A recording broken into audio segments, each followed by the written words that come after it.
X-Plane 1972 here, and as you can see, we are sitting over here in good old Montego Bay, Jamaica. Looks like it's an overcast evening today. No rain, but just plain overcast. But we got some boats out here in the ocean. Got some hotels along the Montego Bay Strip. But we are sitting here in Montego Bay. This is a new scenery I just picked up from the org store.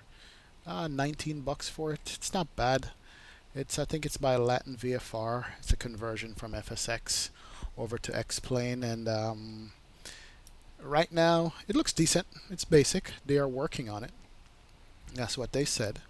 They're adding more detail to it. They're going to change the trees to some more trees like what Mr. X uses in his scenery, because those are much better looking than these trees. Got the Jamaican flag over here. But this is Mo-Bay. This is where hundreds of flights come in on a daily basis. I was just here a few weeks ago when I was on vacation. Came in on a cruise ship and sailed past this airport and just watched the planes come in and land one by one, bringing all tourists. But this is Mo-Bay right here. Got ground traffic in it. Got the pavement. A little bit more work to do. Got little brushes over here in the grass and stuff. It's not too shabby. I'm not going to complain about it. But this is Sangster International Airport in Montego Bay, and I want to say it's the busier of the two airports in Jamaica, but I might be wrong about that. But anyway, today we are rocking the Flight Factor A320. Here it is, and I just picked up this livery. Somebody did it on the org forums also. Freeware livery, and rocking the Jamaican flag on it, because we are in Jamaica, of course.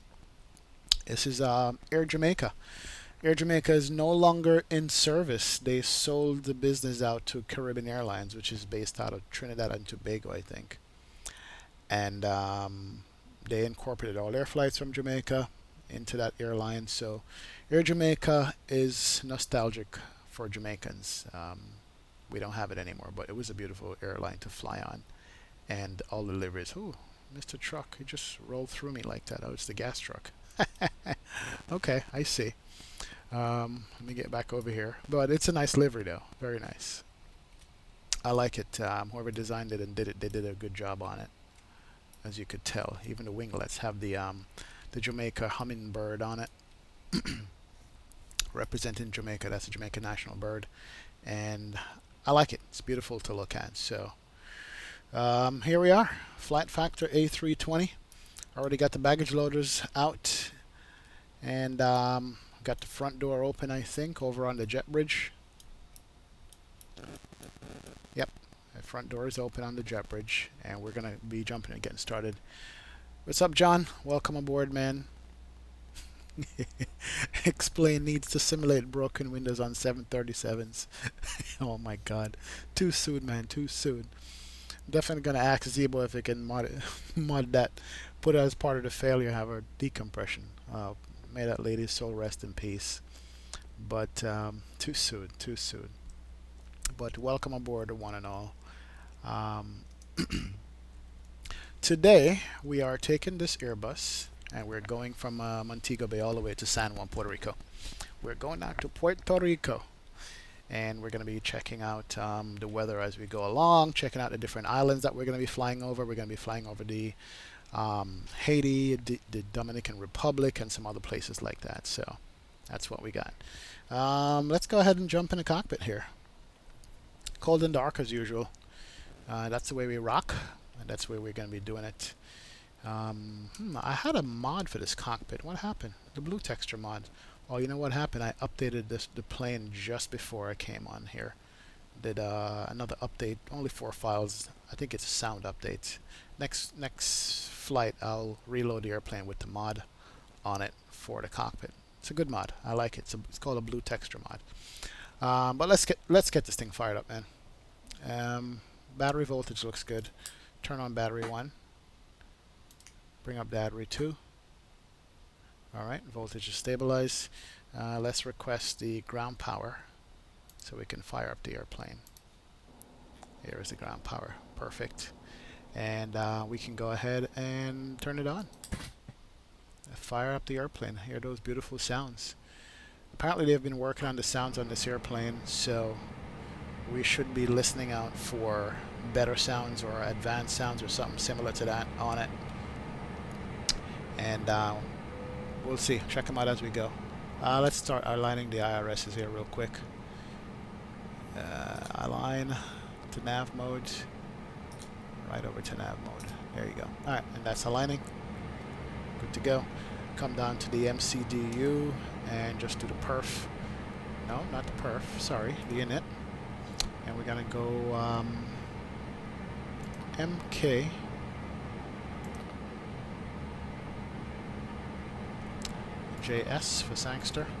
And we're going to San Juan. It's got a funny ICAO code. San Juan is TJSJ. Not sure where they get that from, but hey, TJSJ. It's always hard for me to remember that. Go ahead and put that in there. Come back, hit on Align IRS. Good to go. And we're flying Air Jamaica. I think that's AJM. I think that's what it is. 2806.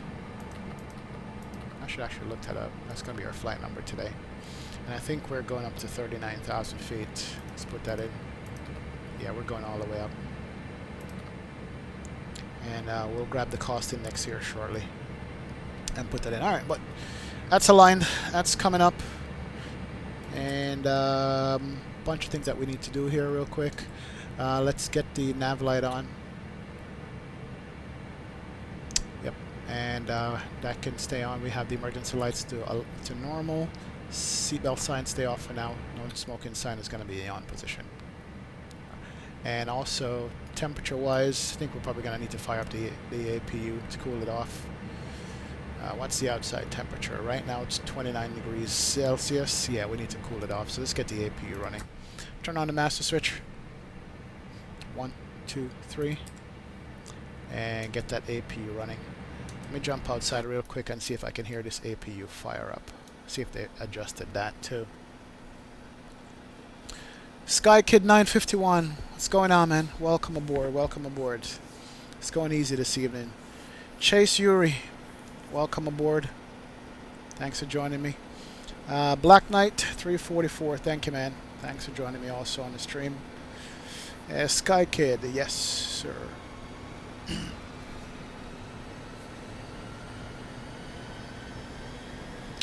Yeah, I saw that with that AC-130 in Georgia. That's sad. That is really sad. Man, I don't understand. I've even looked in detail on that military plane, but every time one of these things happen, you just feel it, you know? Feel it for the families, feel it for the people on board. And because we love aviation so much, we're so keen to understand what happened there. But it isn't a good day for aviation. Definitely isn't. One after the other. Yeah, there's been a lot of military aviation stuff lately. Absolutely. A lot of training accidents and stuff. And it just makes you shake your head sometime going, what the hell's going on, you know? But keep everybody in our thoughts and prayers. Definitely, absolutely.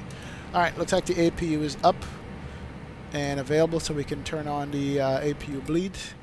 And we're going to cool off the cabin here. Let's get this cockpit and cabin temperature under control. There we go. Alright. So that will take care of that. While everything is being aligned. Alright.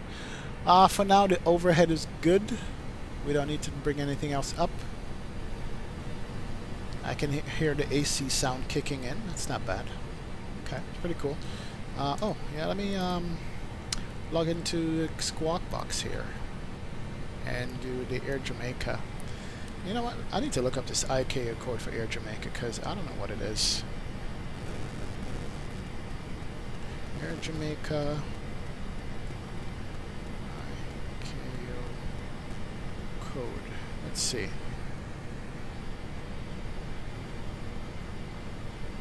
It was AJM. I was correct. AJM 2806 AJM Air Jamaica. There we go. Connect. Good deal. Alright, so yeah, connect to Vatsim just in case we get any traffic. But anyway, look at the browser here real quick. We can already click on the charts over here. And that way we have our charts. We're going to bring that up.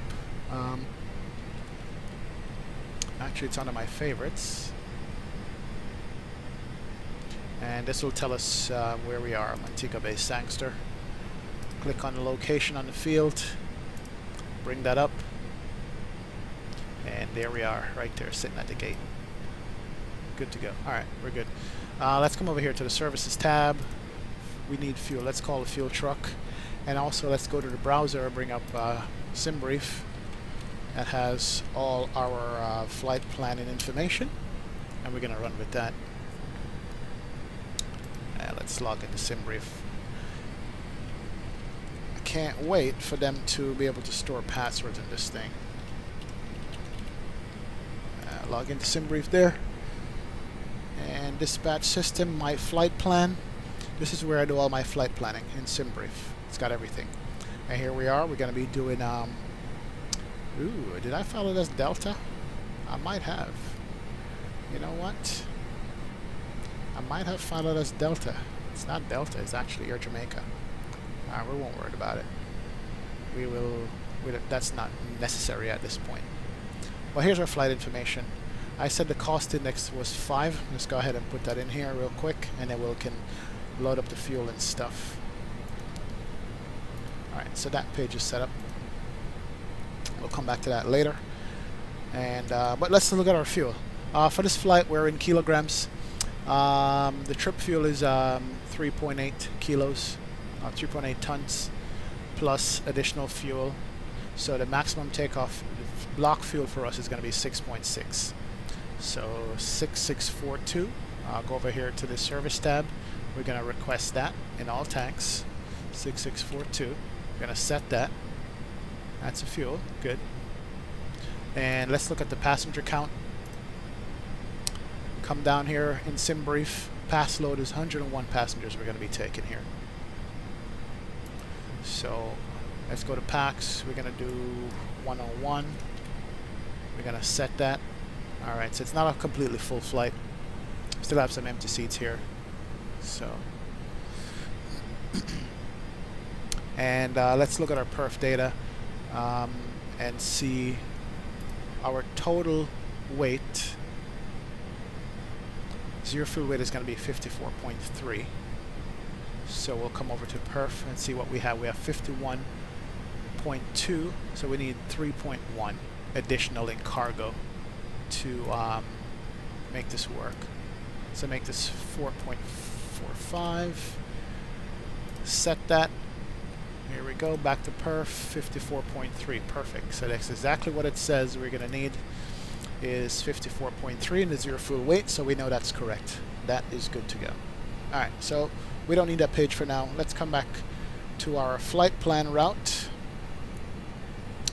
And looks like we got Kingston radar on again, which is good. So we can actually call for clearance before we put in any flight plan here, just in case they have any corrections for us. So I gotta need to raise them on the radio here.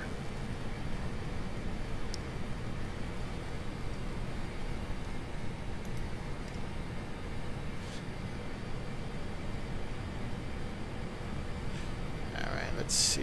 Let me just copy some information so when I'm getting my clearance, I can call up Kingston radar and get this clearance promptly without an issue.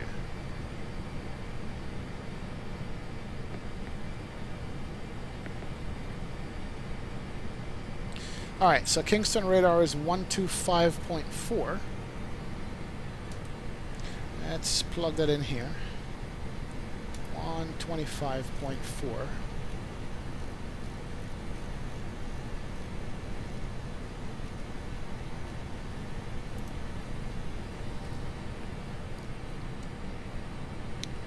Did he just go offline? It looks like he did. No way. Yeah, let me just make sure I'm still connected. X squat box. Yeah.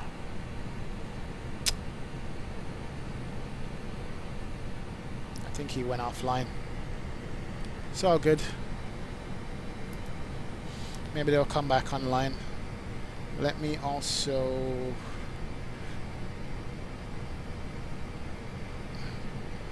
modify a couple of things here.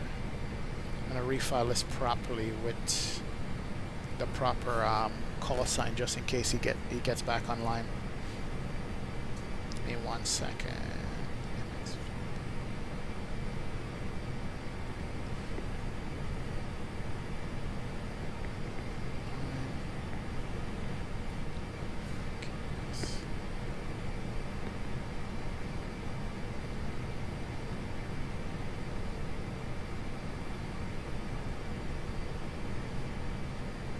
Alright, yeah, he's still offline, so looks like he's not going to come back on at all. We'll just go ahead and in our setup just as normal, as if we had gotten clearance. Alright, so looking at our flight plan that we filed, and as a matter of fact, this is a good time to just pop up this MCDU here. Bring him over here, and we can plug everything in that we need to plug in. Yeah.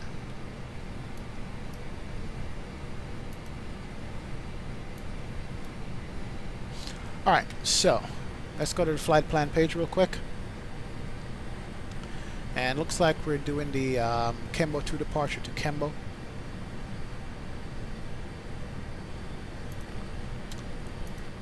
And we're going to be taking off runway 7 based on the winds right now. Kembo 2 to Kembo. It's good. And then from Kembo we go, let's make sure, SIA 75, intercept, SIA, Kembo, there we go. After Kembo we're going to do direct Manly, MLY. MLY.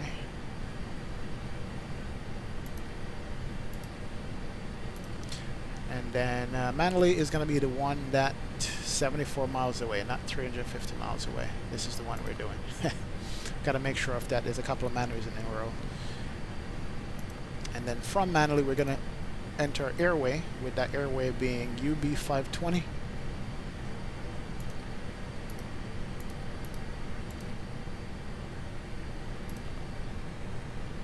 And then from UB 520 we're going to do DCR.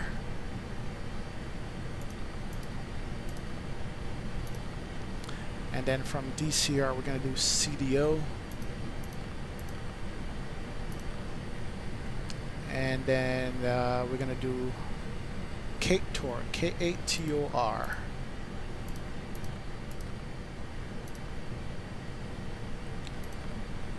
Alright. And then that's going to put us into our landing from KATOR in San Juan.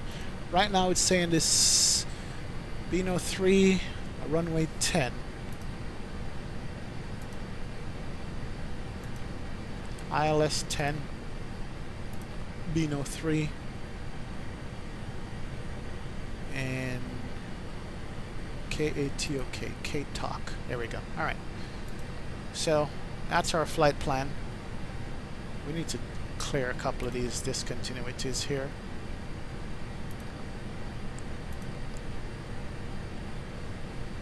Clear that. Clear that. Clear that.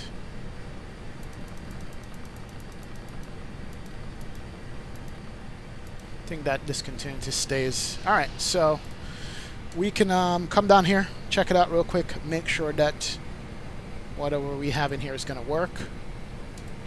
Put this into plan mode and follow it. There we go. So let's just run through this real quick. We're going to intercept that from the takeoff. And got to go to Kembo. Out to Kembo, back to Manly.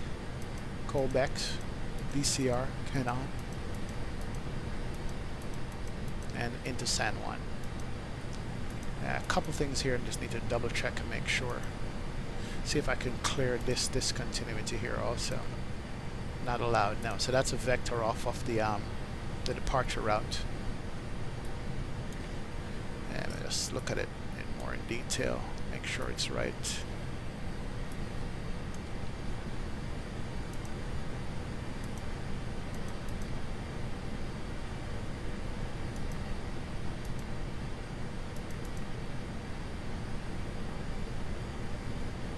Yeah, somehow that plan doesn't look right. I just see something here. And let's go back a little bit.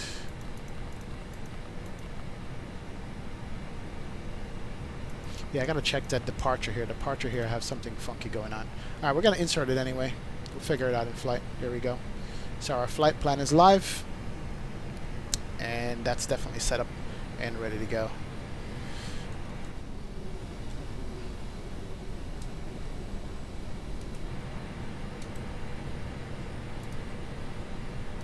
Ladies and gentlemen, good afternoon. Welcome aboard from a flight deck. This is your captain speaking. I want to thank all of you for being with us today. We're just getting the last of the luggage load on board and we should be departing on time in just a few minutes. I will be speaking to you again later on, so thank you again and enjoy the flight. Alright, now we can remove the baggage loaders. We can remove the fuel truck. We'll leave the passenger doors open for now. Let's look over at the perf setup page.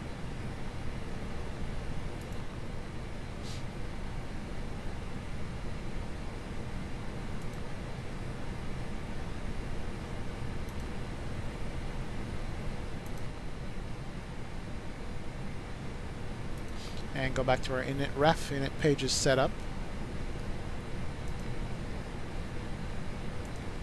Alright, so we're going to request to zero fuel weight, which was 54.3. That's definitely on board and that's ready to go.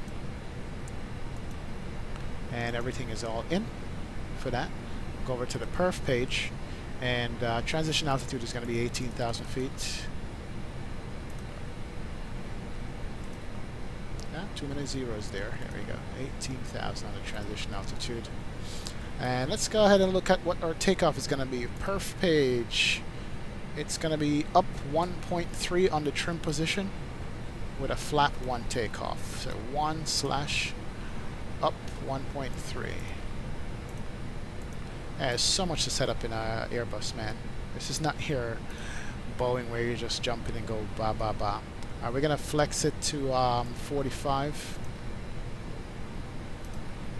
and we should get our V speeds 134, 130, 128 is the V1 speed and our climb out is set. Alright, we are good to go. I want to come over here and bring up the charts really and just make sure that we get our departure set. And the SID over here is going to be the Kembo 2 departure. Let's make sure it matches up with what we're looking at, the flight plan and the legs. And this is why it was looking funky on the Kembo 2. We're going to be taking off runway 7. Okay. So we're going to be taking off about 1.8 DME. We make a left turn.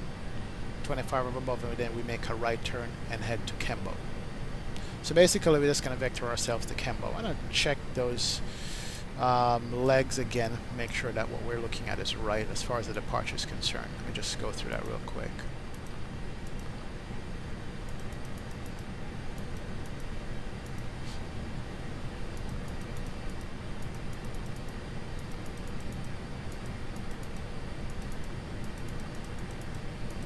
Alright, so into San Juan is good.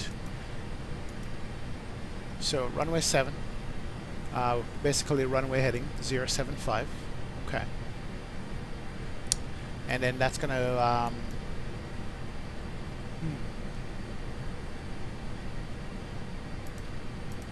yeah, something's missing here. Check this departure one more time.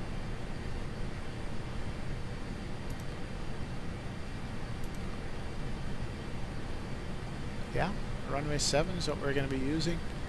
Kembo 2, that's in there. Okay. So basically we're just going to vector ourselves to Kembo then.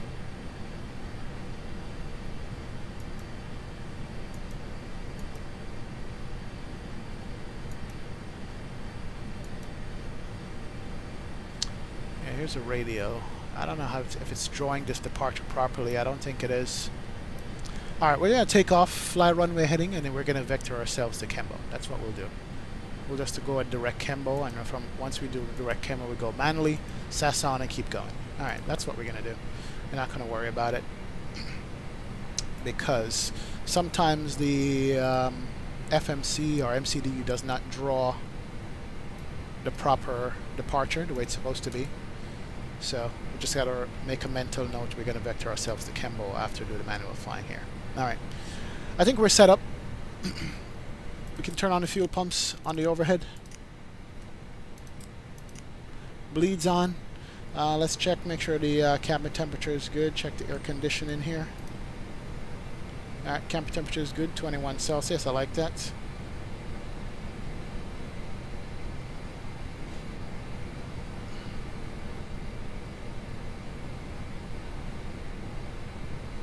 Alright, give me 1 second here. That's good. And flight plan is in. We could set up the auto brake to max in anticipation for our takeoff. And I think we're all set up. We just got to check one more thing, which is the weather. Give me 1 moment. I'm going to pull up the weather here real quick and check that.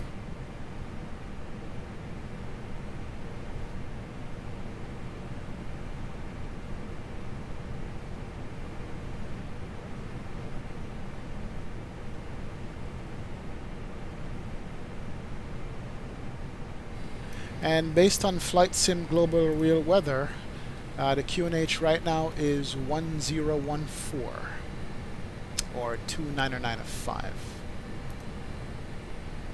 29905. Let's do the right thing. 1014. That's good. That's all set. And looks like we didn't get anybody from. Let's do this one more time. Connect. See if anybody came back online. Ah. Alright. AJM 2806 here, bus. Why can't we connect? It's disconnecting me off Vatsim for some reason. Why would that be?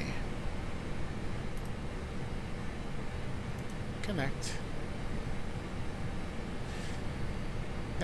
Anyone had problem connecting to Vatsim today? Seem to be getting disconnected here for some reason. Next squat box, connect. AJM is correct. I don't know what's going on.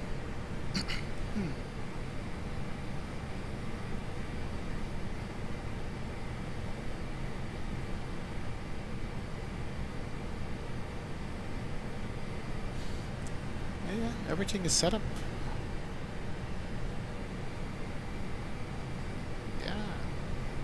AJN. Yeah, for some reason Vatsim is kicking me off. I'm not going to worry about it.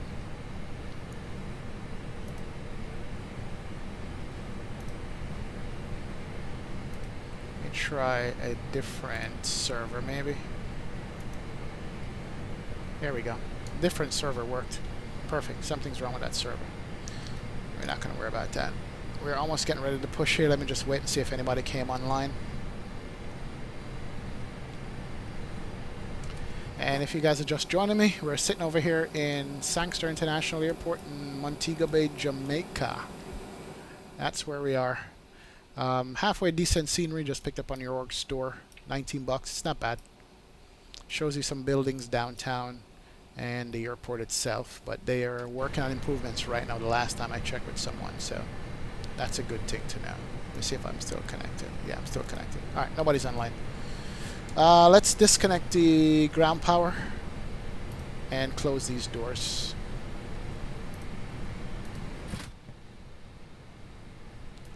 And let's close up the doors. Good to go.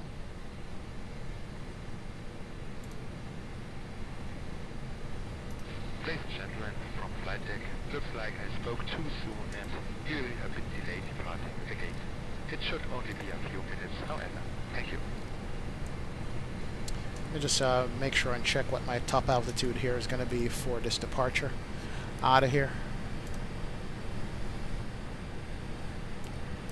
Alright, climb at 2500, then turn left. 5,000 feet on the top altitude. Good to go. Alright, we are ready to go. Let's get out of here, man. Let's set up our pushback. Going to cockpit. Please show me where you want to go. Alright, runway 7 is off to our... We're going to go nose right. And that's where we're going to be going.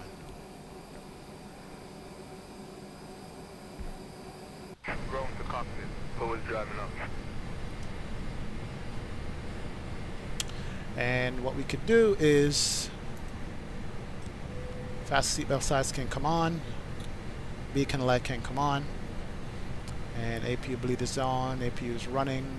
Fuel pumps are on. We're good to go. And we are set. Alright, and the doors are closed, so we know we're good. We can turn on the ignition, let it come up too.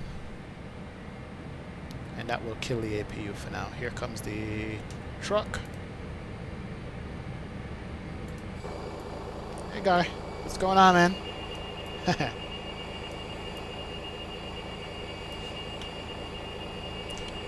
Let's watch these guys hook up this plane. Okay, outdoors and hatches are closed.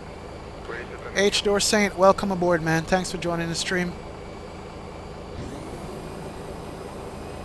You're saying I have to clear the manual and then clear the disco. Ah, I see. Didn't know that. Thanks for that hint. So we gotta clear the manual first, then you clear the discontinuity. Didn't know that. Learned something new today. Thank you very much. Appreciate that.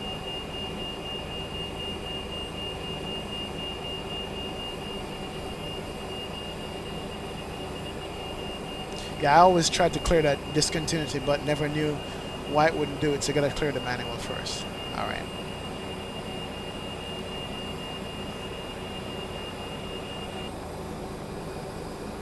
Full connected and bypass been inserted. Release parking brake. Okay. There goes the jet bridge. Start pushback and main start engine.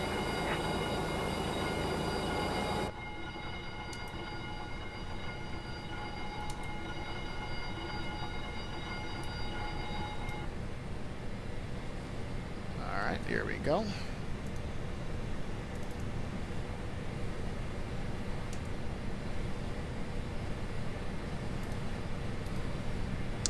Alright, we're getting pushed back nicely. Everything is all set. We're going the right direction. We got traffic holding for us over here, which is good. So let's start up engine number 2. There we go. Make sure we're going to have rotation on the N2. We do have rotation on the N2. You guys are kind of close, aren't you? Wow. You guys could have held it a little bit. Got traffic backing up over here. Listen to that engine spool up.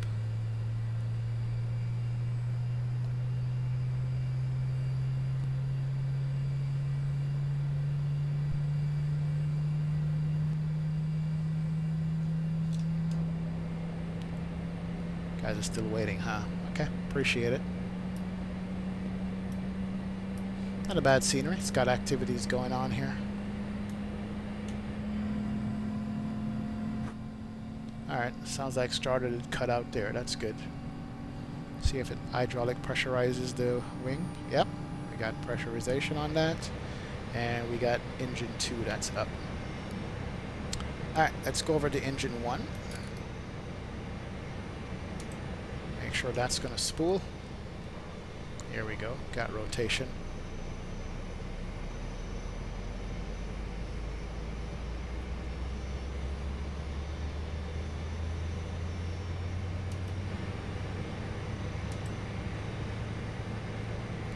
Alright, engine 1 is coming on board nicely. Operation complete. Set parking brake. Yes, sir. We'll set the parking brake. There you go. Parking brake set. Disconnecting tool. Standby. Standing by. And we forgot to enter our squawk code in the TCAS. Let's go to all. TARA. 2406. No, clear. 2406. Alright, and we can squawk mode on. There we go.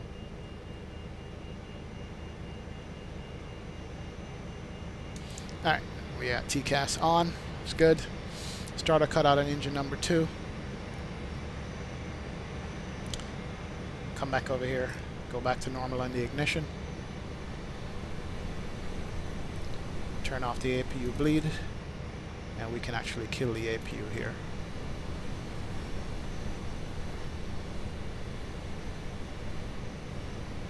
Alright, overhead lights set. Once he disconnects and driver will turn on the taxi lights. And bypass pin has been removed. Hand signal on the left. We'll see you next time. Have a safe flight. Thank you, sir. We'll go flap 1.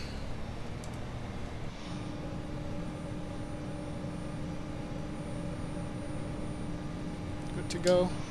And we'll look for our truck driving away. There he goes.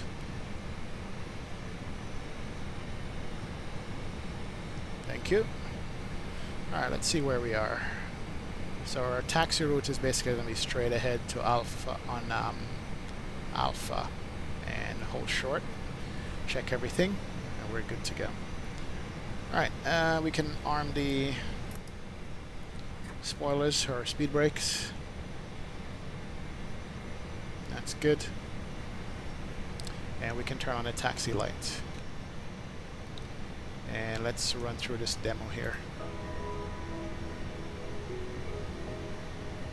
May we have your attention, please, for the following presentation about safety on board.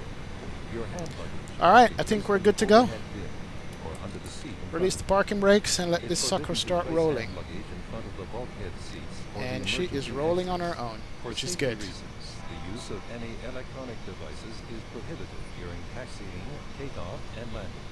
Personal electronic equipment, such as telephones and wireless transmission devices, may not be used at any time during the flight. Please fasten your seatbelt now as we're taking off.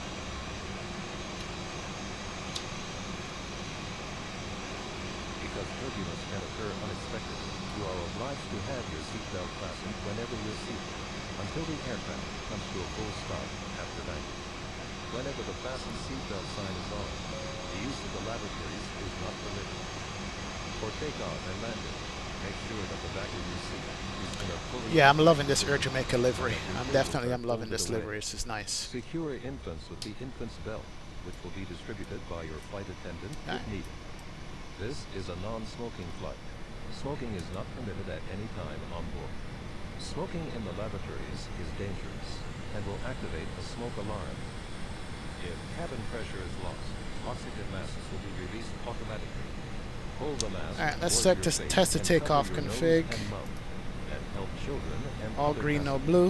We are good to go. In case of impact on land or water, position yourself as shown on the screen. You may use either position. To evacuate the aircraft, follow the illuminated escape path markings.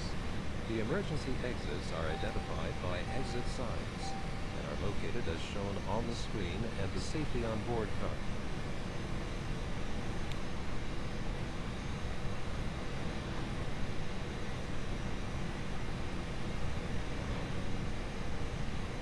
Your life jacket is located under your seat. Can't taxi too fast. For below Gotta get the this arm. safety demo done. Hold the life jacket over your head and attach the strap. Do not inflate your life jacket until you leave the aircraft. Hold the strap until the life jacket is properly adjusted. If the life jacket does not inflate or needs more air, blow through the rubber tube. Infant life jackets will be distributed if required. In case of emergency on water, the evacuation slides will serve as rafts. Yeah, we are going to be flying The over safety water, on board so hey. card shows the various Bye, Jamaica. procedures and the use and location of the safety equipment. Please study the card carefully. In an emergency, you must follow the orders given Alright, by we the got a crew. boat out here. Thank you for your attention. Awesome. Alright, so safety demo is accomplished. Let's pull up here and hold short at the runway threshold, recheck everything.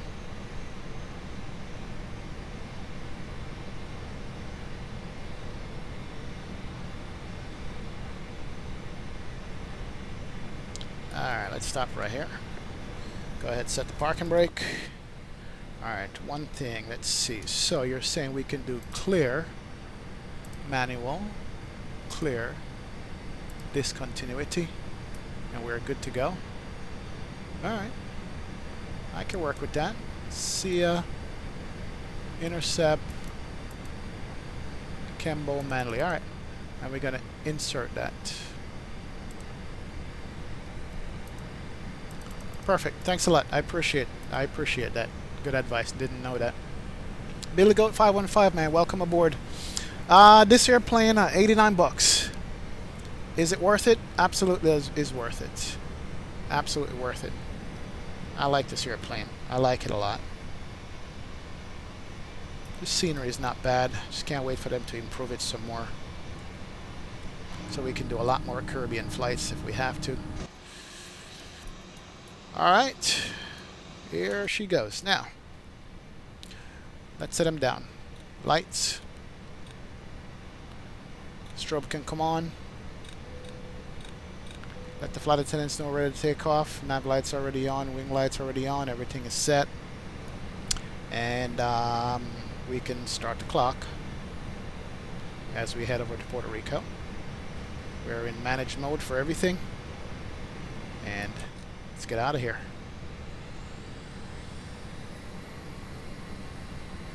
Yeah, engines sound a little bit louder than they used to, which is good.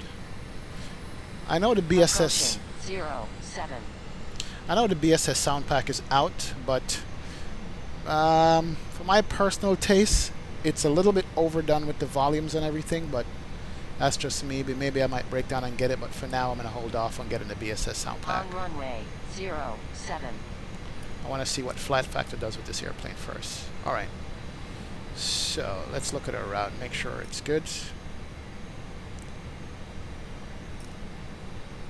Yep, looks like we are set up. Perfect. I'm going to fly manually as much as I can, and then take it over to the autopilot when I have to. Alright, let's get out of here.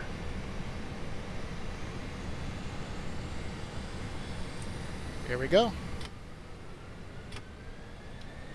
Man. Flex 45.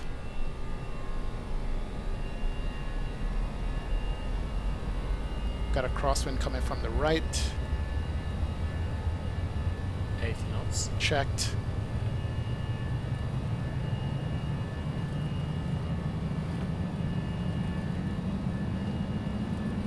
V1 rotate. V1. Oh, so we got a slope runway here. Alright. Nose coming up. A little bit off the center line, no problem. Watch the airplane fly out. There she go. A little bit of wing flex. Oh, it's beautiful. Alright, we're good to go. And we're going to make that right turn out. Alright, so I'm still hand flying it. Nice. And she flies beautifully. Yes, she really does. Taking out of Montego Bay here, folks. That feels good. Alright, nose down a little bit so she can speed up. Alright. Bring it back to throttle climb on the throttles. Follow the flight director. Bring up the slats and the flap.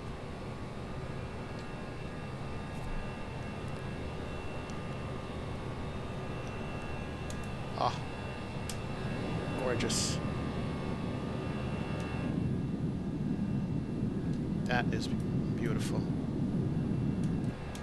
Alright, let's pay attention here. Alright, bring the nose up. Alright, we're at 4,000 feet. Flaps all the way up, that's good. Oh, almost forgot. Gear's got to come up. There you go. No wonder. Alright, let's go up to 14,000 here. Put it back into managed. There we go. And we're getting into a little bit of clouds, a little bit of IMC. Not bad.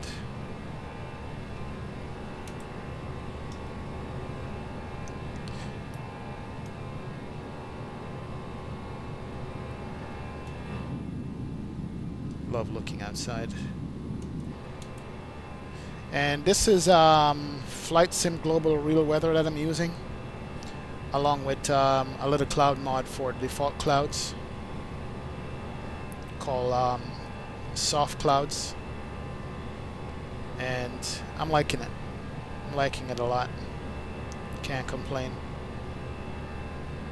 Alright, let me bring on the autopilot there. Autopilot's on.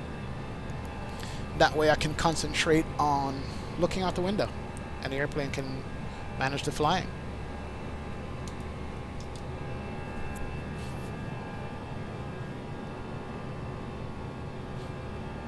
What's up, Basti?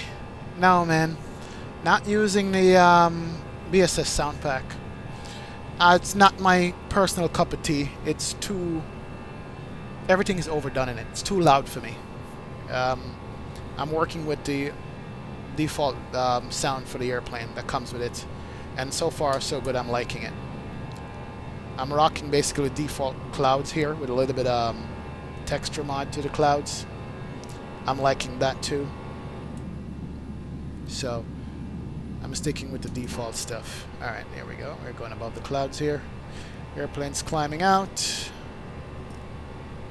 The only thing we're missing on this plane right now is a weather radar. As a matter of fact, talk about that. Let me turn on the terrain radar on this thing. There we go. We are going to be flying over mountains, so I want to know it's good.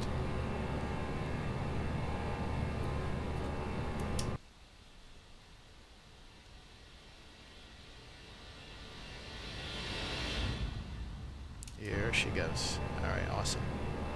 Alright, 10,000 feet. We could bring off these lights. We can ding the cabin crew. Let them know that we're going to be climbing. And everything else is all set. And let's increase our cruise altitude to flight level 390, which is our final cruise altitude today.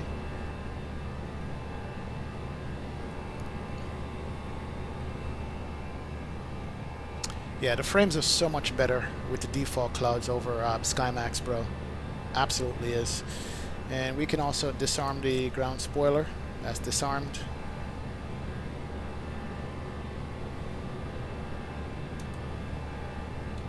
Alright, we're doing good. Airplane's climbing out nicely. Yeah, Billy Goat. The CRJ, I don't mind the BSS sound pack on that airplane. It is loud, but the default sounds for these planes are awesome, and it's overdone in the sound pack, the BSS. So, you know, I'd rather not use it. At least not now. And check out this beautiful livery as we climb out. Man, that thing is gorgeous. This is one bird Jamaicans miss, man. We definitely miss this bird. Nicely done livery. Very gorgeous.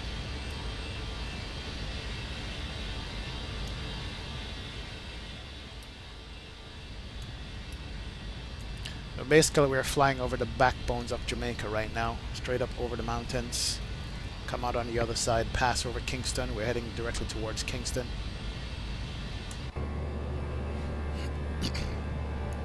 And then out to sea and head over to Puerto Rico. Very nice. Alright, 18,000 feet. Put it over to standard. Alright, we are in standard. Good to go. And let me pull up the map here real quick. Show you where we are. Right over in the middle of Jamaica. We just took off out of Montego Bay. Right down here. Runway 7. Made a right turn. And we're in the middle of Jamaica right now, heading towards Kingston, out over Kingston, out over the water. So that's where we are. Can't see much because of the clouds.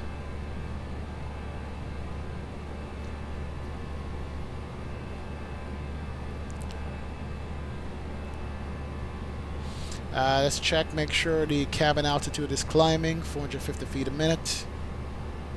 4,150 feet cabin altitude right now. Cabin temperature is good. Awesome.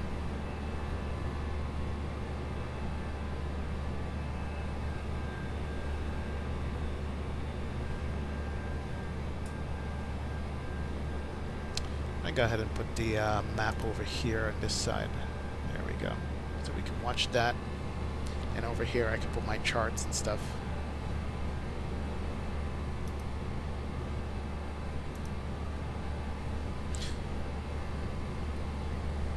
So this was a simple enough departure. Just took off a runway 7 and just made a right turn out and heading to Kembo and beyond, so we're good.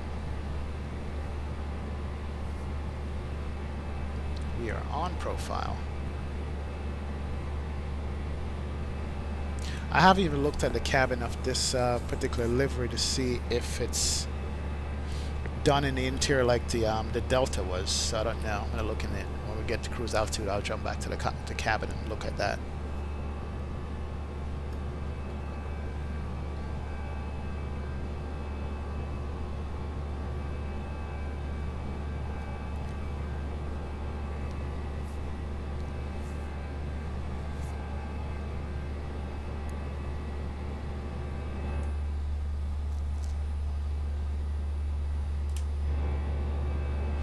Too bad we can't see the ortho down there that I have.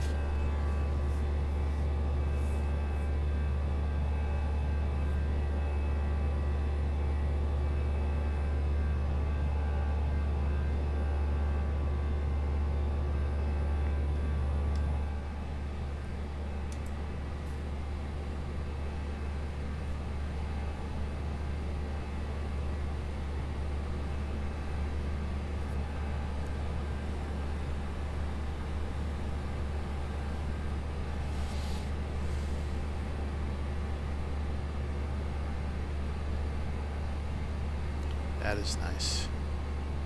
Jamaica is basically so mountainous. It's got a mountainous backbone that runs down the center of the island all the way from one end to the next.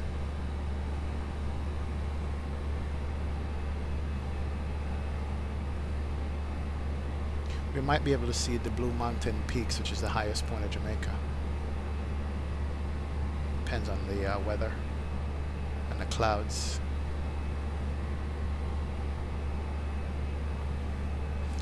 Oh yes, it's good to be back in this airplane again after not flying it for over a month. Everything just works. And I think they also reduced the sounds in the cockpit that the avionics fan used to make. It doesn't sound as loud anymore, which I like, because that was annoying.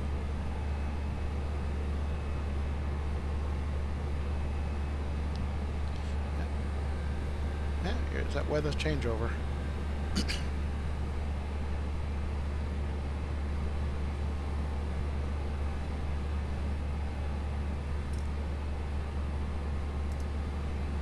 Alright, so we're about 20 miles from Norman Manley, from Kingston. Guess we're not going to be able to see any of the land down below, but it's cool. It's all good. Yep. Look at the map. Yeah. Coming up over Spanish Town and then Kingston. Yep. And then the airport is right here. Port Royal. The airport is right here. So we're going to fly directly. City is going to be off to our left, Kingston. And the airport is going to be straight ahead.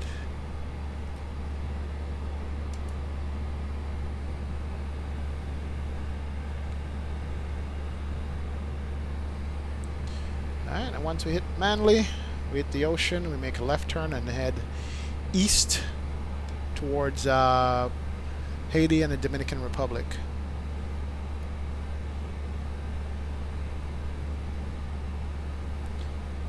Yeah, the highest point of Jamaica is around here somewhere. The Blue Mountain Peak where that good Jamaican coffee comes from. Can't see it though.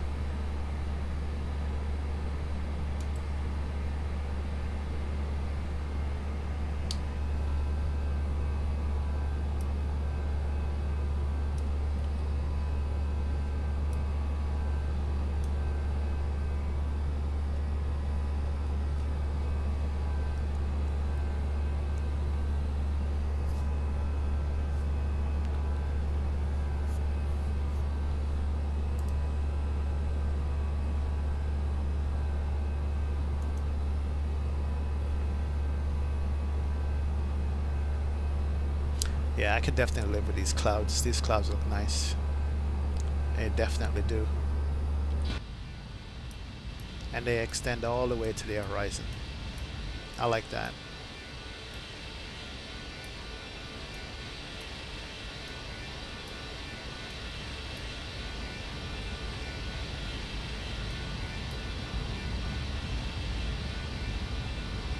We are right over the city of Kingston down here. Can't see it through the clouds though. Ah, there it is.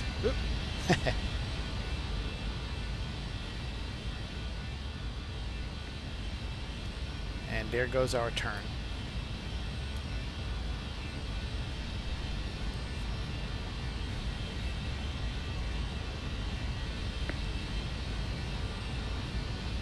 That is pretty right there. I don't care what anybody says. That is beautiful.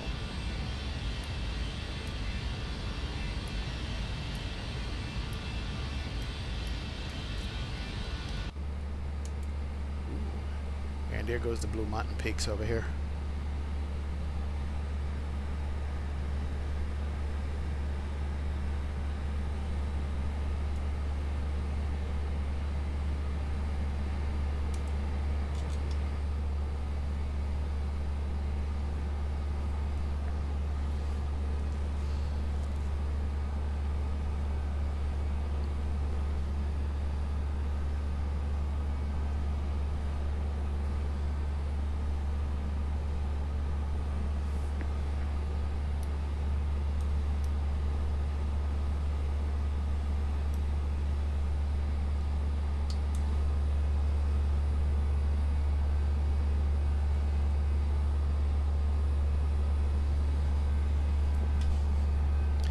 Alright, and I think we're going to be heading out over to the ocean, out to sea now. Yep. We're going to be heading out to sea, out into the open water, and head out to Haiti.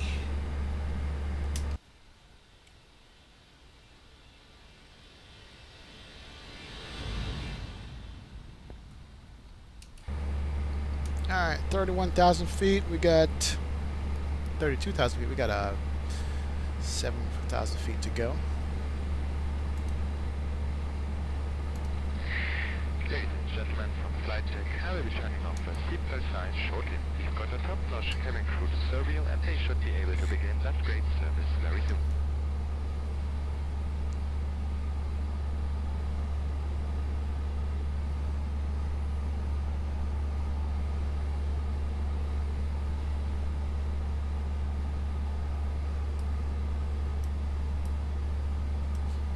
It's funny, this looks like clouds that were captured in the ortho photo.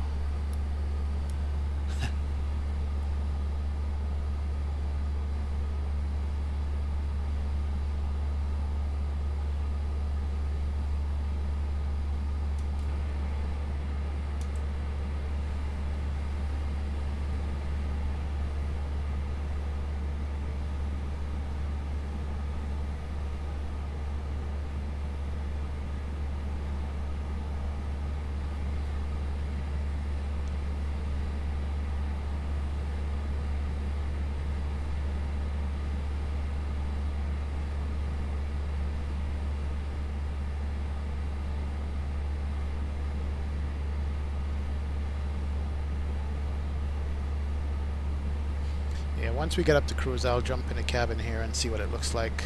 Not sure if they made it specifically for this delivery. I know it's made for the Delta, but not sure for this liver if they made that. So I'm gonna check that out and see. Let's see. Go to flights. It shows us where we are. Okay, and we're heading out over on this airway, UB 520.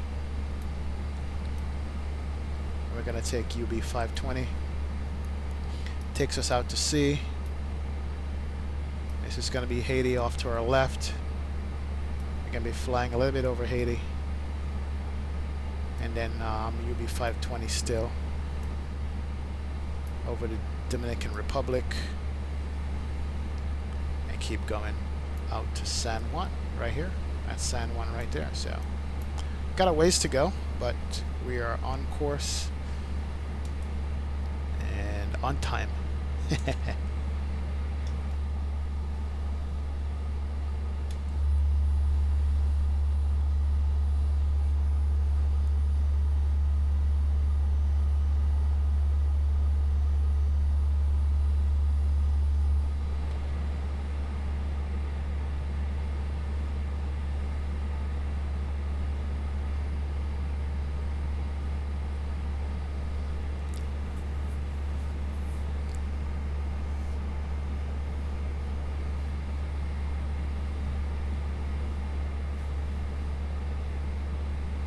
Yeah, on yesterday's stream I was having problems with the clouds not loading in after a while, and I'm hoping that me restarting the sim is going to make it perform good.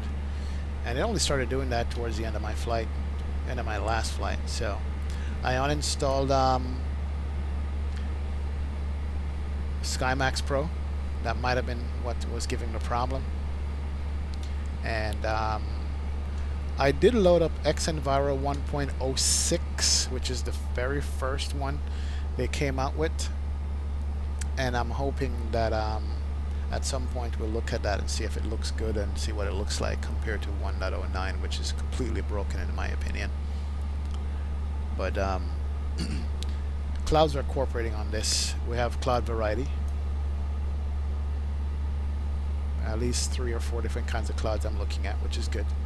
The Flight Sim Global Real Weather is giving accurate winds aloft at sea. So currently we have a headwind, a 23 knot headwind. That's not bad. So we're doing 433 across the ground. So that's not bad.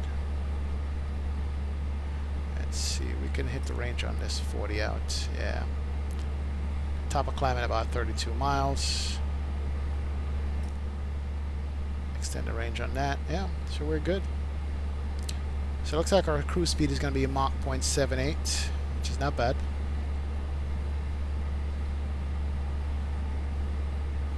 And everything is looking good with the flight. Cabin altitude set at 7,550 feet, which is good. Alright, this plane is performing nice. I like it. And 38,000 feet. Let me just go ahead and turn off fast seatbelt sign here. Ladies and gentlemen, from flight deck, I'm turning off the seatbelt signs at this time.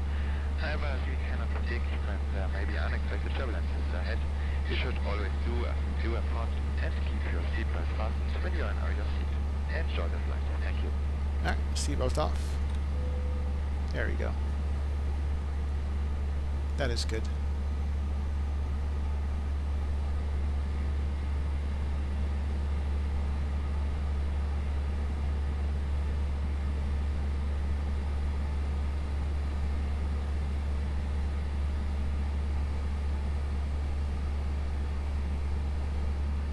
That's the only drawback you're going to see with the weather setup that I'm using, is that it will load weather every 5 minutes, and you'll have the clouds clear out for like a split 1 or 2 seconds and load back in. Is it an immersion killer? Kinda, but you know, is it worth it? Yeah, I think so at this point, because now I know that I have guaranteed windshield effect from rain, which I need. And I'm going to have the working weather radar on all the other airplanes that I fly. This one is not done yet. They're saying they're waiting for a little bit more data ref from some other people. I'm thinking maybe X-Enviro or whatever. But once that's working, man, we're good. We're unstoppable. All right.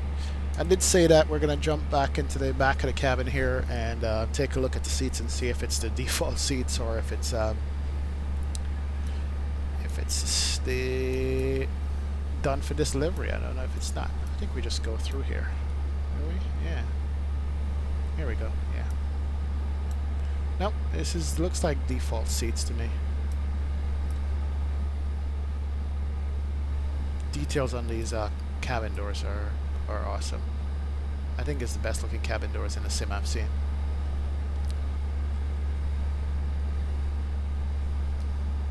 Yeah, these are the default seats, so they didn't make it livery specific. It's cool. I think Air Jamaica would have used default seats anyway. They're not bad looking. The Delta seats are nice though. That is nice to look at.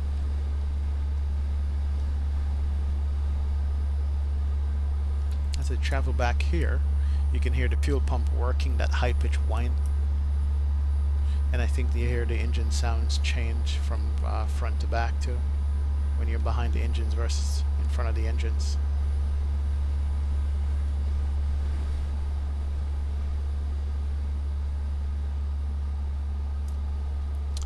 And lab doors are open, but you know, for this particular airplane, it is good. Yeah, nicely done.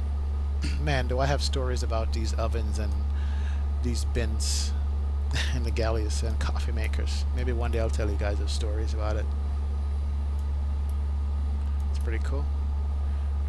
Did they always have pictures of seatback entertainment? Not sure if they do. Alright, we have center controller on. I think that's going to be covering Puerto Rico. I'll check that in a second when we go back up front. Let's see, did I press something here? Okay. We're at cruise altitude. Why are we slowing down? Oh. You know what? I did press something. No wonder the airplane was slowing down. Yeah, we're going to speed back up. Alright, we're good. We are at cruising altitude. Let me go ahead and pull up Vatsim over here and see if where the controller is. Tab.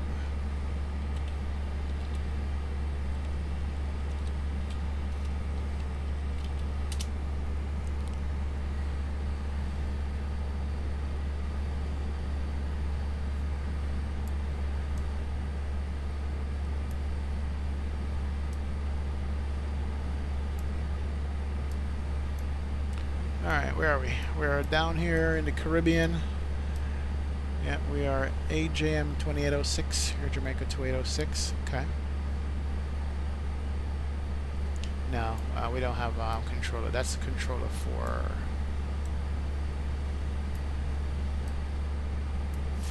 this area with no coverage. Wow. Okay. It's cool. Yeah, we are here. We're going to be flying over DR and Haiti, going to San Juan. So we got a ways to go.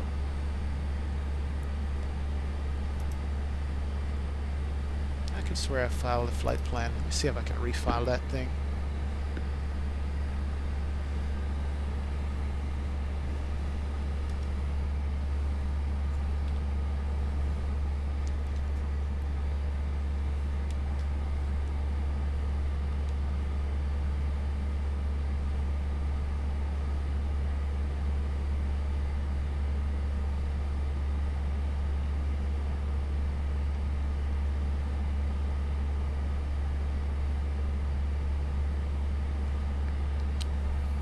I'm just refiling a flight plan again, just make sure we have that, so if anybody wants to look at it, they see exactly where we're going. Beautiful cockpit here.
Gotta disconnect for some reason from my squawk box to be able to file this flight plan and then reconnect again.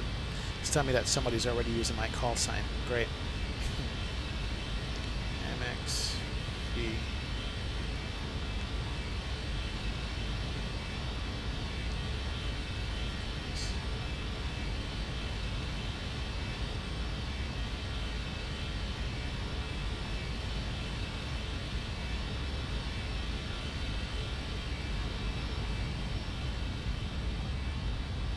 Here we go. Flight plan filed.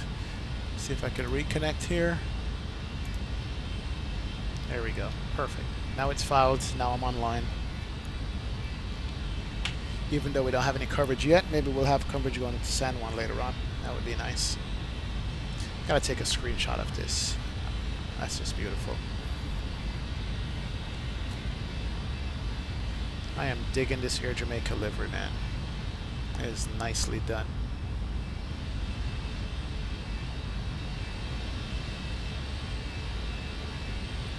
Make this one of my desktop screensavers.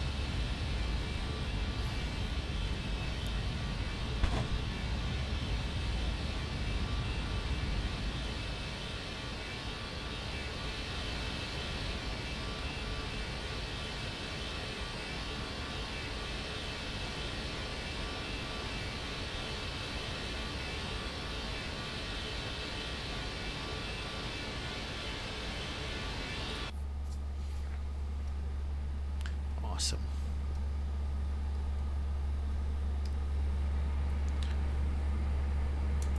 All right, picking up some land over here to the left.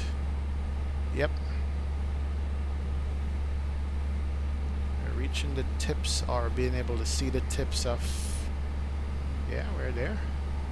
Tips of Haiti coming up off to our left. And also there's our flight plan that we filed. It's in. Ground speed 446, heading 89 degrees, 39,000 feet. We are good to go.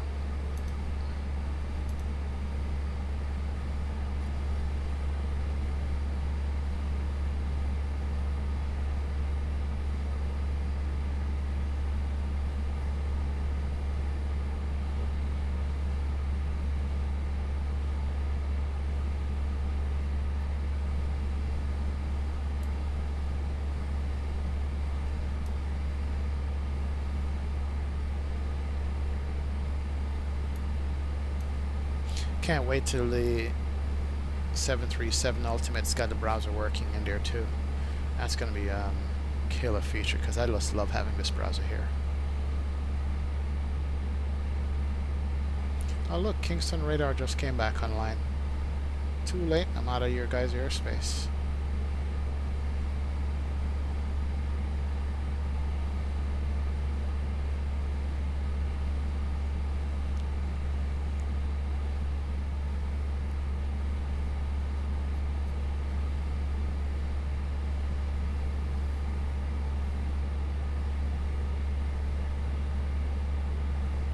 Why are we overspeeding? We're in climb mode, which is good. We're doing Mach 0.81. Alright, I'll take it. I think we have enough fuel. We only had a slight headwind of 22 knots.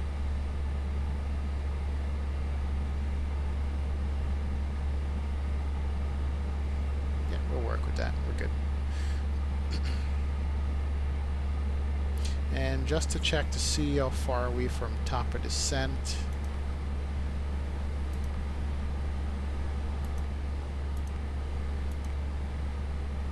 Top of descent is 2132 Zulu.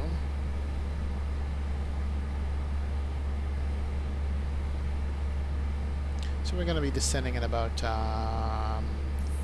40 minutes or so. Sorry, not take that back.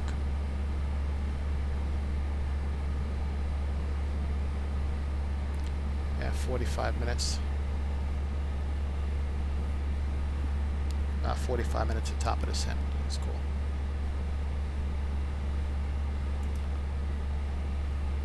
Yeah, I forgot that this flight was an hour and what? Hour and almost 40-minute flight.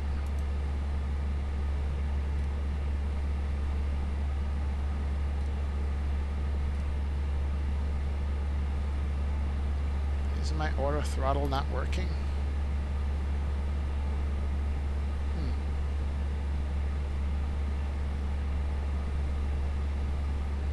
I don't mind the speed, but it is severely overspeeding there.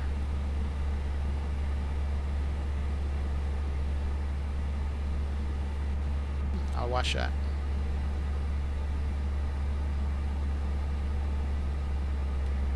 It's working.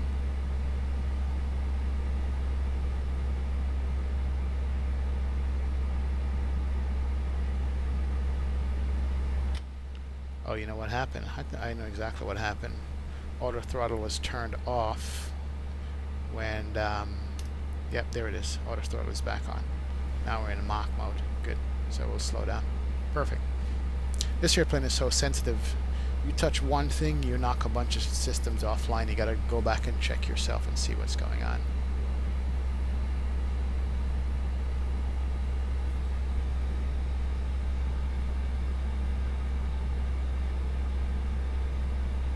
Man, too bad we can't see Haiti either. We're just looking at clouds this entire way.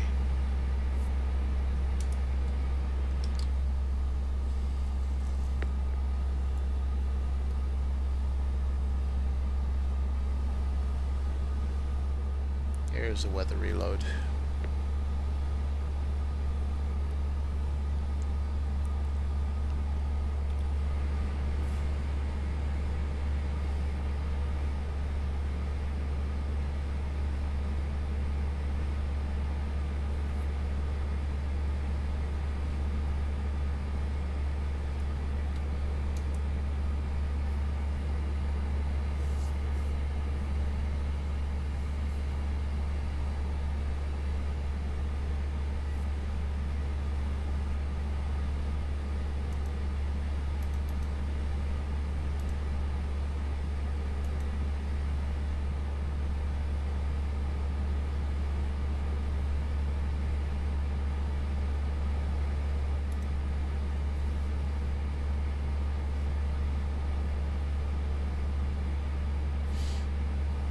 That weather reload caused my speed to drop.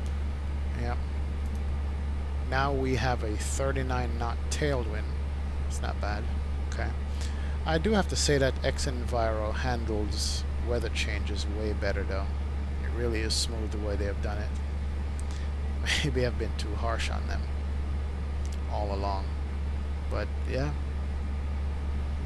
It is smooth. The way they handle the weather changes. It's one thing I gotta give them credit for.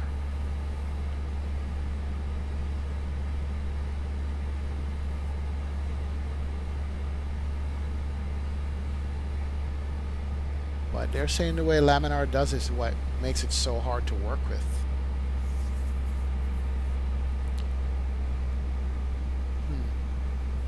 But I wish they could get their act together with this stuff, man. It's the one thing that if you look in the forums, everybody's going back and forth on. Where can I get good weather? Which weather combination works the best? You know.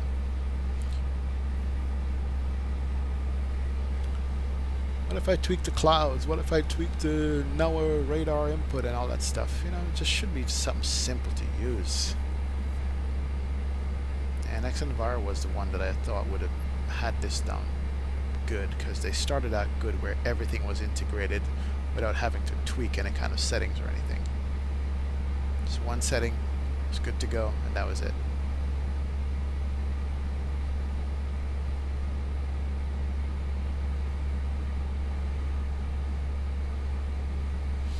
Yeah, maybe one day. Maybe one day we'll get surprised by, was it Rex, soft cloud, active sky. Maybe they're working on something for us and we don't know. And it's interesting because something came up recently, I'm not sure if any of you guys noticed it, on the forums, was that this other flight sim went out of business recently, a couple of days ago. I'm trying to remember the name of it. But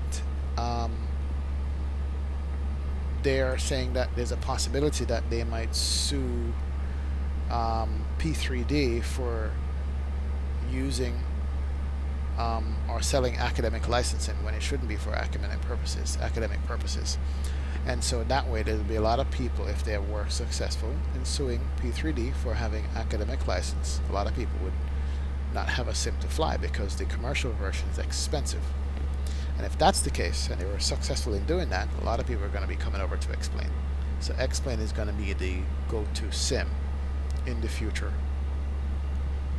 And if it is the go-to sim for thousands of people, we're going to have a good weather radar here. Definitely, we would have to. But we'll see how that works out.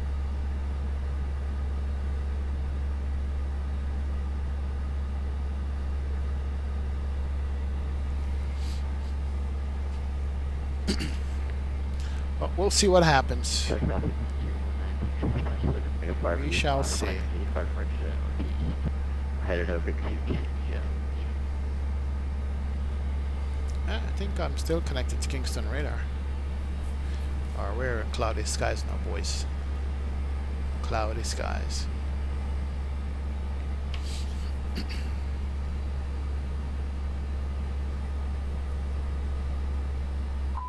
Whoa, whoa, whoa, whoa, whoa. What is this? Overspeed. Okay. Why did that happen? Let's do that real quick. We cut the throttles. Let's slow it down. That's our weather reload that caused that.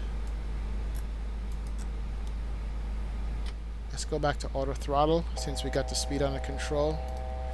And I think we almost went to alpha floor there for a sec. Yes, we did. Alright. Let's disconnect the autopilot. Get the nose down. Get this back under control. There we go. Okay.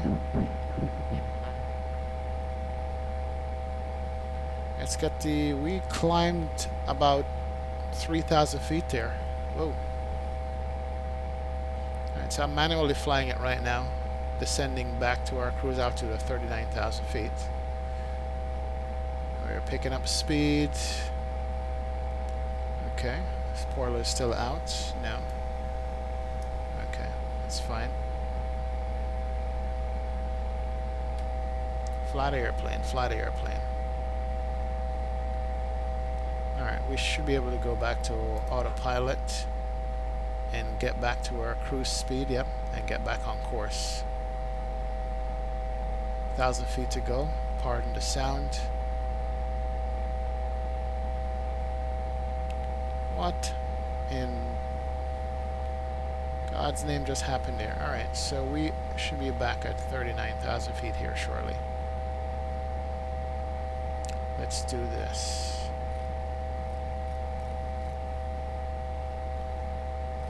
Let's descend to 1,000 feet per minute.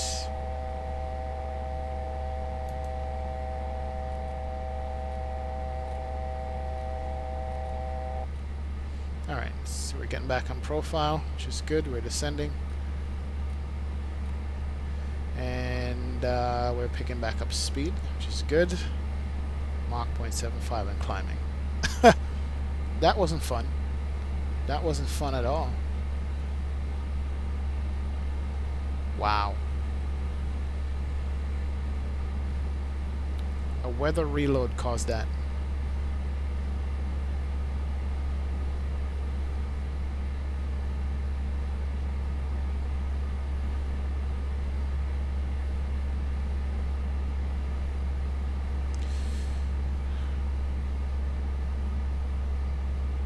Yeah, somebody needed to apologize to these passengers, because if they didn't have their seatbelts on, they would have been screwed. Man. Alright, we're good. Alt intervene, Mach mode, we're cruise altitude and nav mode, and we're on course. So basically the weather reload causes the airplane to overspeed itself all the way up to 280 knots at this altitude is in overspeed territory. Then the airplane commanded a climb because it was exceeding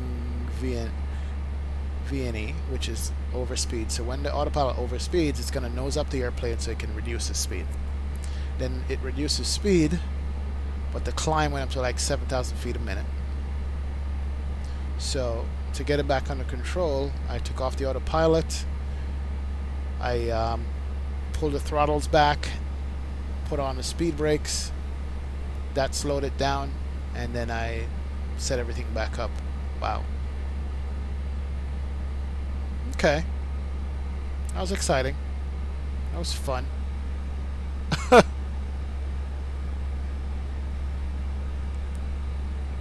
That was fun or wasn't fun? Man. Wow. Okay. I think we're good.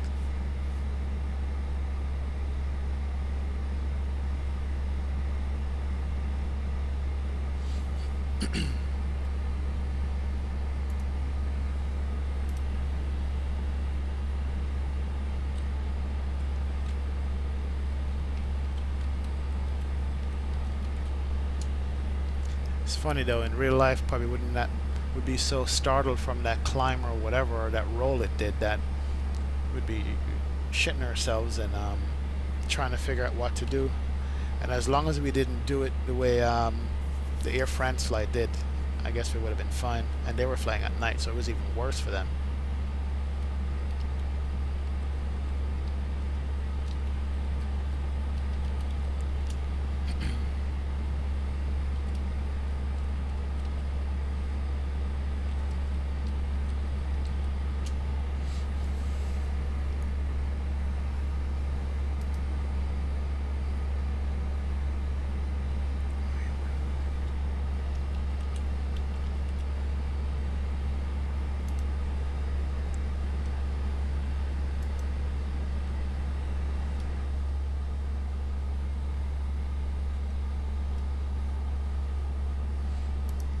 Just makes you want to pay attention more when you're in the cockpit, man. Definitely.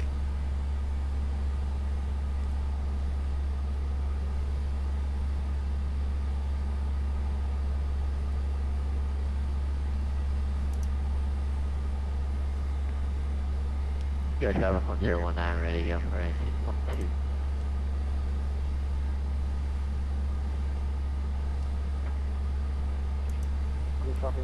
All right. Make sure that parts are to take off on a 1, 2, wind 010 degrees 08. Copy the wind, sure that's partially approved. Looks like I'm good, traffic 09.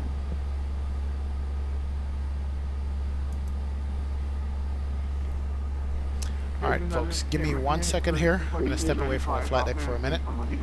I am gotta pick up something from the printer, grab myself a drink of water. I will be right back.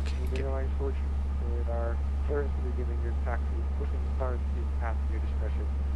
Advise and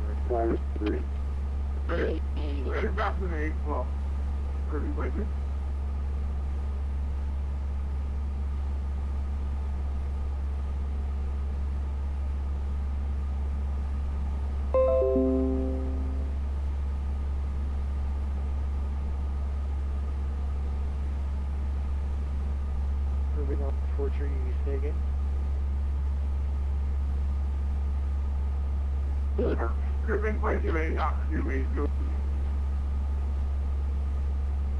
Line 43, taxi via Charlie, backtrack, line, and wait for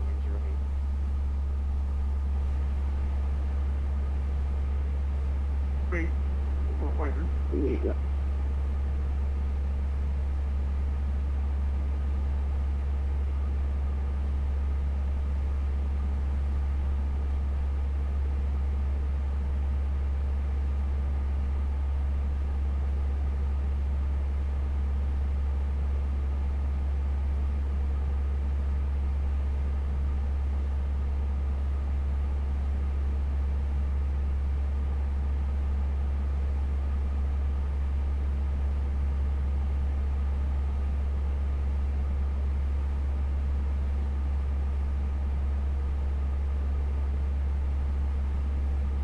Go traffic 1019 airborne, climbing through 1,700.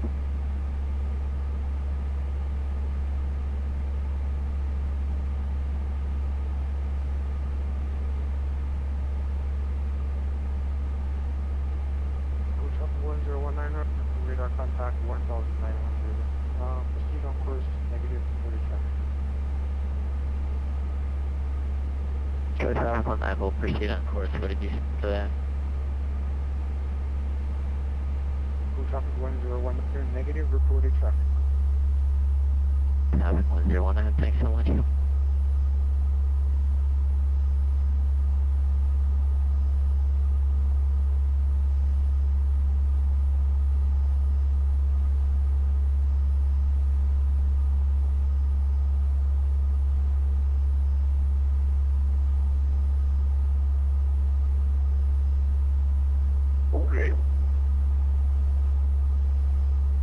Caribbean Airlines 043, you're cleared to the Frankfurt Airport via the Nalro to departure, flight Nalro to climb and maintain flight level 310, squawk 0601.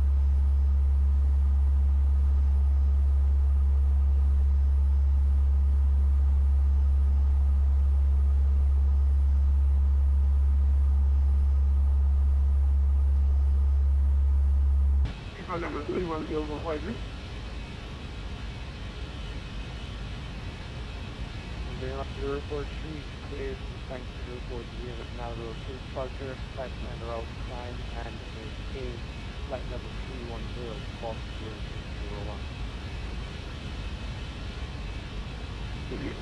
0601. There was a moment of flying out that bar, flying to the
Hey guys, sorry about that. I'm back with you. Just had to go take a drink of water there and fix my printer. I have this printer, this HP printer that I've had for years. Use regular printer ink. And I have to tell you that it's one of the biggest rip-off that they have for a couple of reasons. Ink, first of all, for the amount of ink you get is so expensive. It's probably the most expensive liquid they have out there is ink, printer ink. You get maybe like a few ounces of ink, and it costs you 20 bucks. Let's just say the printer cartridge is 20 bucks, and that's just the black printer cartridge, not to mention the colored ones, right? So I've had this printer, wireless printer, for years. It works, but I only print so often. You know, everything is email or it's on your iPhone or whatever. And every time I go to print, it doesn't print properly. It's all faded out. And either the ink's drying up or something's happening, because I have to go back and buy a fresh cartridge every few months just to print 2 or 3 pages of stuff. It makes no sense to me. I don't understand it. You know, and I think it's just a ripoff, because the printer might be cheap, but you're going to be paying for the ink many times over. And I'm just about tired of this thing. Every time I go to print, something's going on with it. I think I'm just going to throw it out, man. Maybe I'll try a laser printer or something like that. Maybe that will work out better, but I hate printers. They're just a waste, in my opinion. That's just my rant about printers. I just don't like them. Maybe I'll have better luck with a laser printer, but anyway, rant over. Alright, let's check our progress, see where we're at. We have top of descent in about 20 minutes. No, take that back. In about, in about 20 minutes we got top of descent coming up. So we're not too far from top of descent here. We're going to have to start looking at some weather for Puerto Rico and type that in. Yeah, we're on the Dominican Republic off to our left here for the rest of the flight. And we'll look up the weather and see what it looks like in Puerto Rico here in a sec.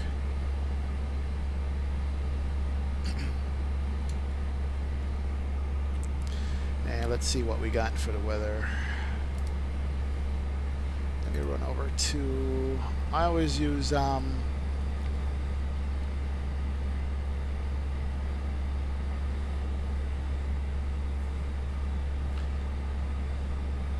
SimBrief. SimBrief does give you a weather. As a matter of fact, we can look at that and see what it is.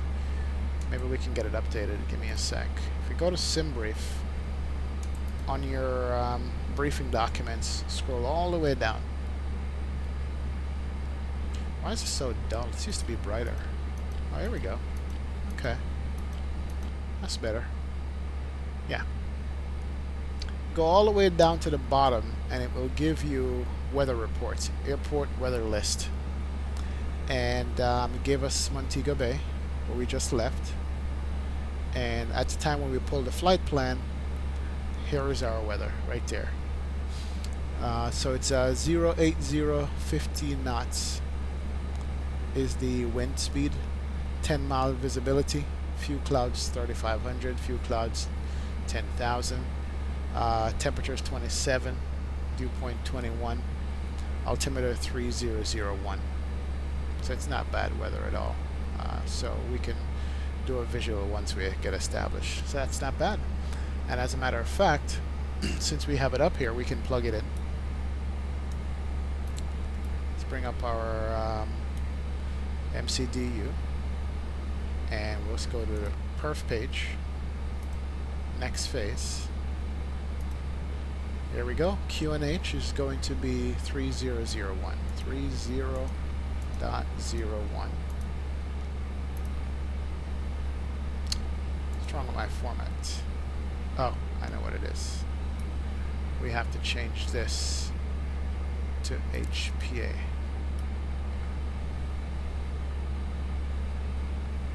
.3001. Perfect. Temperature 27 Celsius. The winds is 08050, not 080/15. Transition altitude is 18,000 feet. It's a U.S. territory. And we actually need to bring up the chart so we can look at the minimum descent altitude and height, even though we're not going to need it. So let's go ahead and bring up the charts over here. And we are going to go to San Juan. Do I have that in my favorites? I'm not sure if I do. No, I don't. And this web browser don't let me search. TS. Yeah, this web browser doesn't let me search. Let me just do this real quick. Give me a second here, so we can put in all the decision height stuff that we're gonna need for this flight. And nice view outside. I like that. I like that a lot.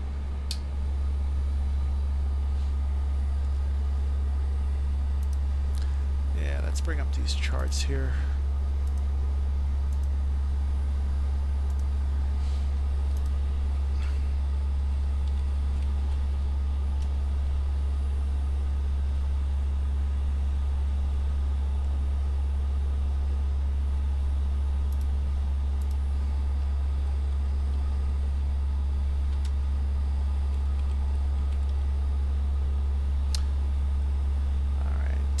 TJSJ, San Juan, Puerto Rico, make that a favorite.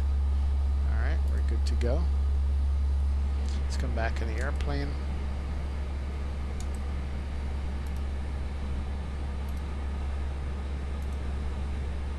And it should be here now. There it is, San Juan. And let's bring up airport info, see what we're going to be looking at as far as the landing and the taxi is concerned. Alright, so that's San Juan right there for us. We're supposed to be landing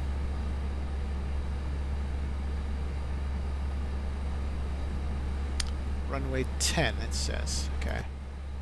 So runway 10 is the left runway. And what's the wind speed and direction?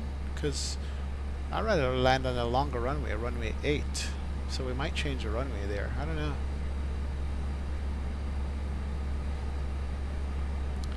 Yeah, let's look up the current weather. Let's not go by stale weather.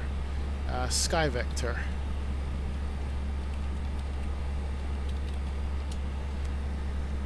Pull up Sky Vector.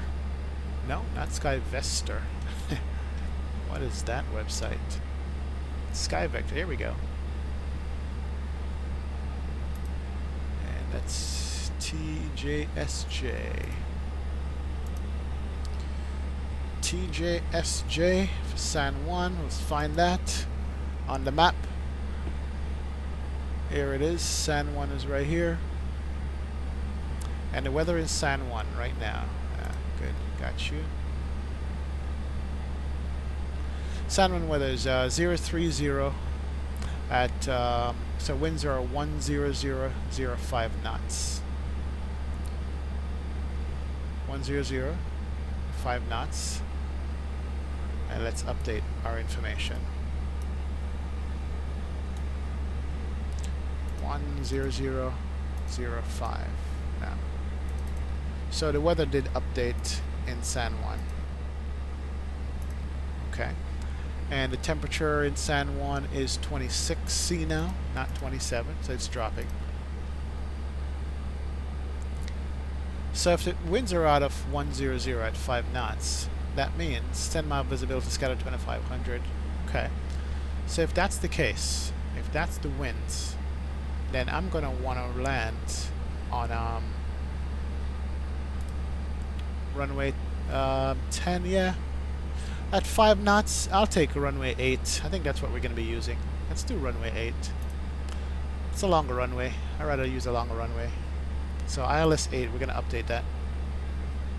And then our star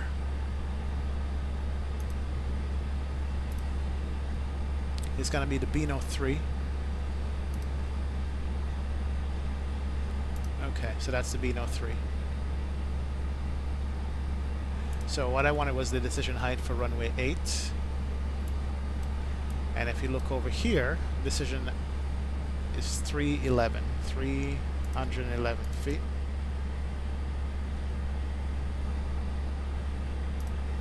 There we go. Alright, so that's set up for the landing. So we're good to go there. Alright. So we're going to have to do a runway change.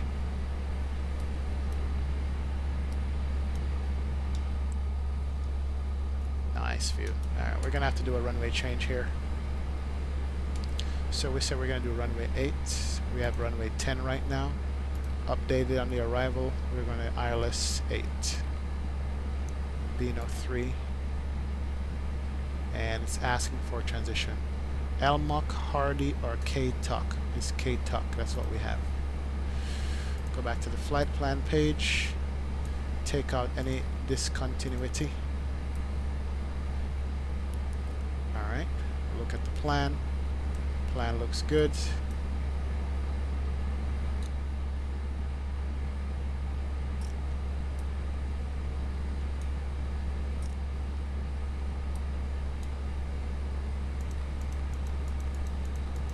Alright, perfect. Plan's still good. So we can insert this. And we have a discontinuity here, which you want to clear that also. Alright, that's much better. Make sure that's what we want to do. Yeah. Good to go. So we're going to insert that. Alright.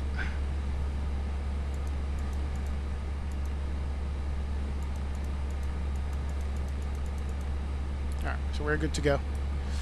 Flight plan has been updated. Arc mode, range mode is good. So now we're going to be landing runway 8. Perfect. And we can actually check, make sure the ILS frequency is going to be good.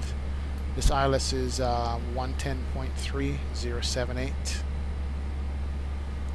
Come down to radio navigation, 110.3078 on the course. Ah, perfect. So we are good to go. Alright, making a left turn here. Enjoy the scenery. And my clouds are looking nice. And that's a city down there. What city is that?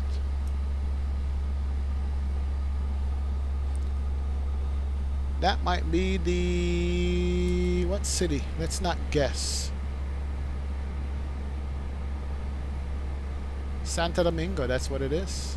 Yeah, that's the main city in Dominican Republic we're looking at. That's Santo Domingo. So we're basically off the coast of Santo Domingo right now. And that's the capital of the Dominican Republic, is Santo Domingo. There it is. That's beautiful. Beautiful.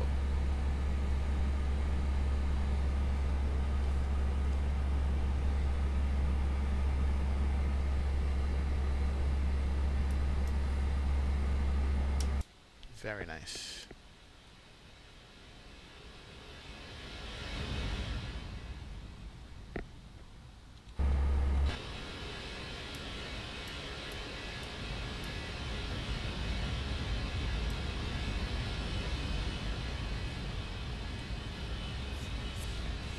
Flying past Santo Domingo, capital city of the Dominican Republic.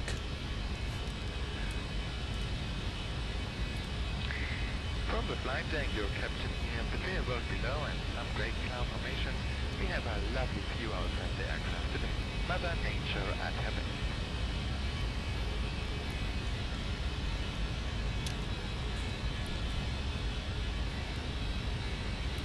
Yeah. Beautiful, beautiful.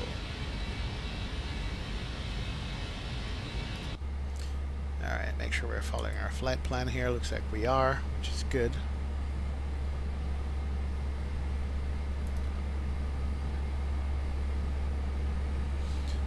Alright, so we got all our approach information set.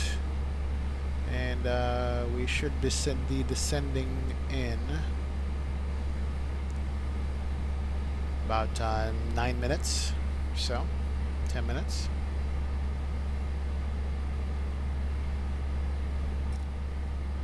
Yep, here comes our top of descent before K-Tuck.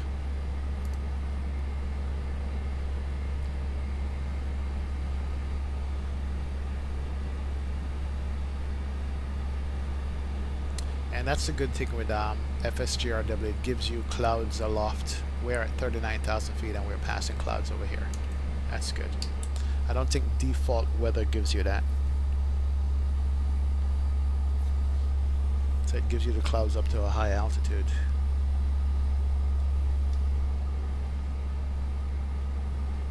That's beautiful. And as you know, in the Caribbean, it's always cloudy with these little high clouds.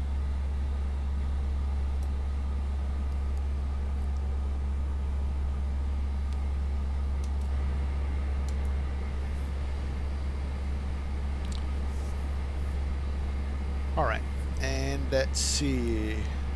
Let's start setting our descent. Let's pull up the star here. Make sure we're going to be having the accurate crossing altitude and stuff. So at Bino, we got to be at 11,000 feet. Milet, 6,000.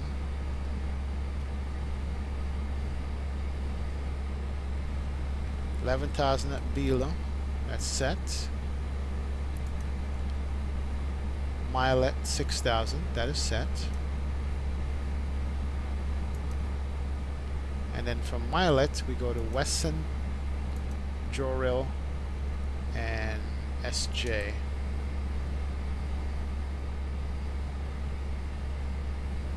And I think that's part of the ILS. Yep, Wesson, Joril, and Patty and SJ. Perfect. Alright. So we are set up as far as the course is concerned and the descent, so we can trust that. So we're gonna reset the MCP altitude to 11,000. We gotta get it there at our crossing.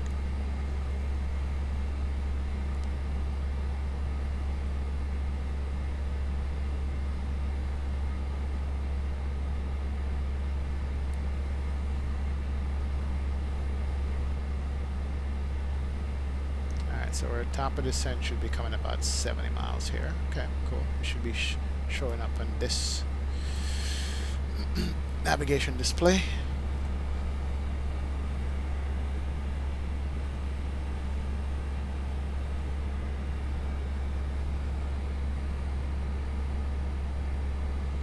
Yeah, I'm loving my clouds, man. I am loving these clouds.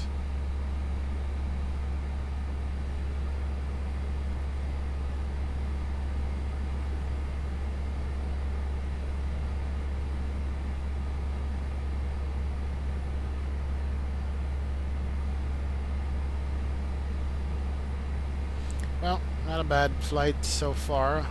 Almost uneventful, except that we almost crashed at mid-flight.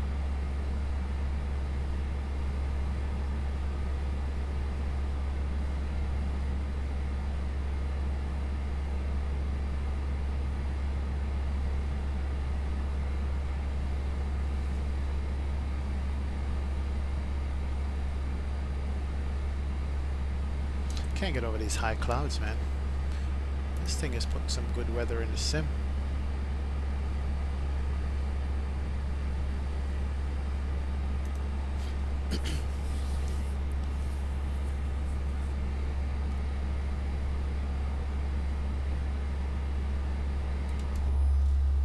I guess if you're sitting on the right side of the airplane, all you've been seeing the entire time is ocean. We got a little bit of land down here, too. Another little city.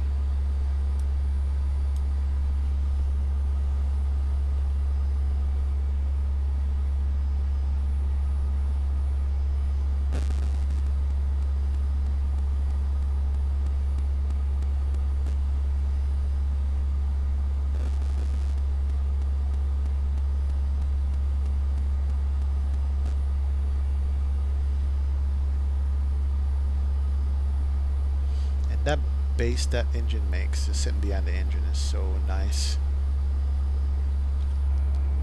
Not badly done at all. Then you switch to the front of the engine, that changes ever so slightly.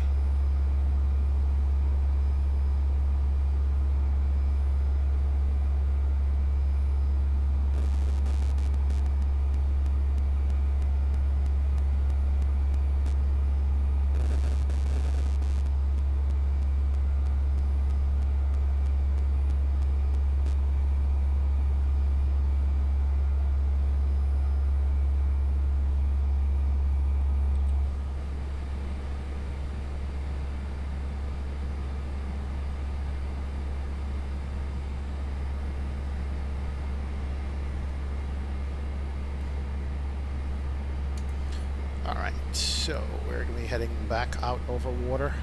I think once we leave here, we're going to be heading to San Juan. Yep. San Juan is going to be next.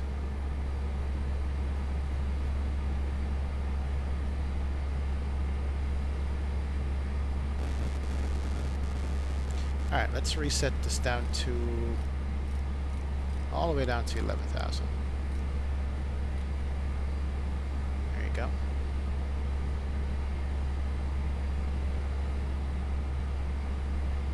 Should be descending in 3 minutes. And getting on our way down to San Juan.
Not sure if there's a pay-aware airplane for San Juan, Puerto Rico yet.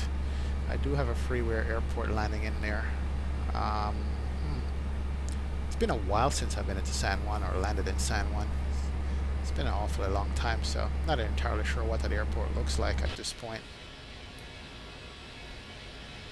Not entirely sure what it looks like.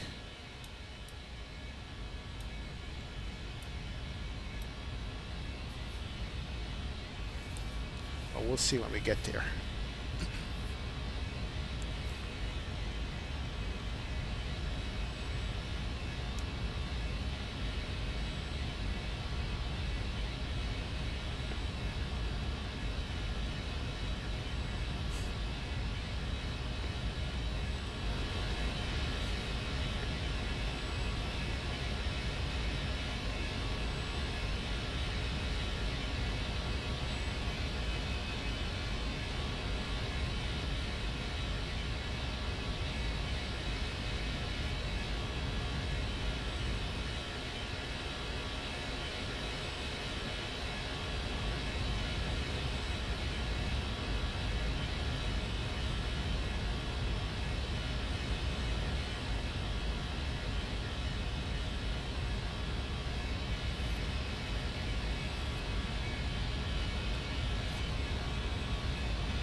Alright, let's see. We are coming up on top of the descent. Altitude has been set, so now we just have to activate that. Unlike a Boeing, we literally have to press the button to have this plane start descending.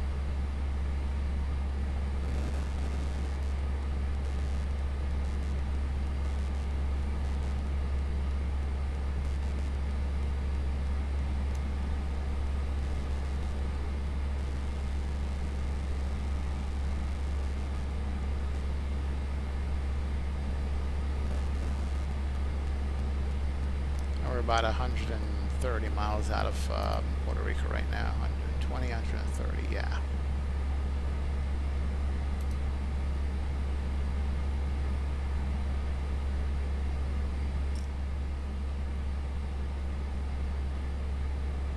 Alright, let's start our descent. And that's an open descent fuel.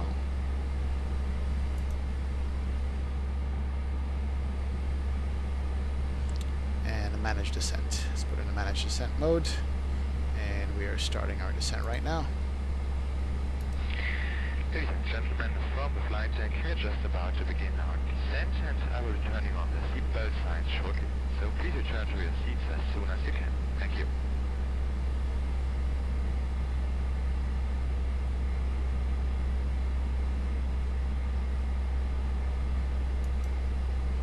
We're on profile with the descent. We're on speed, which is good. So we are doing nicely.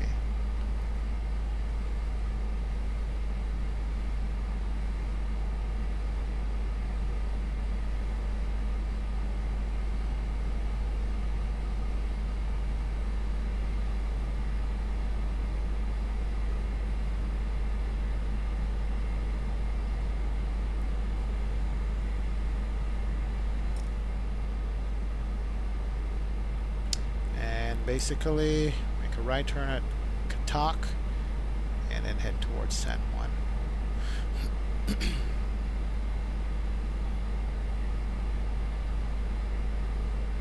Now we'll probably bring on the seatbelt sign around 20,000 feet or so, somewhere around there. We'll see.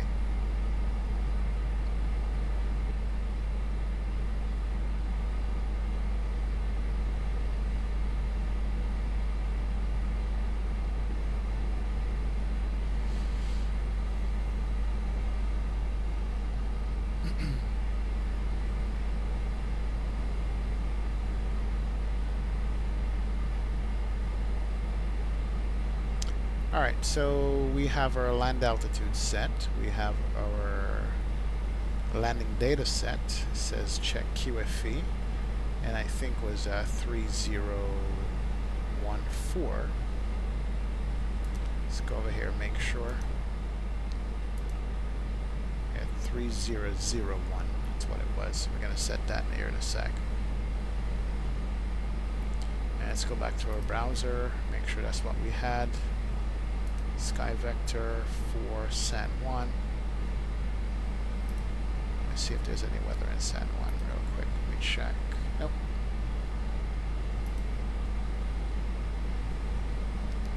San Juan is 3005. Okay.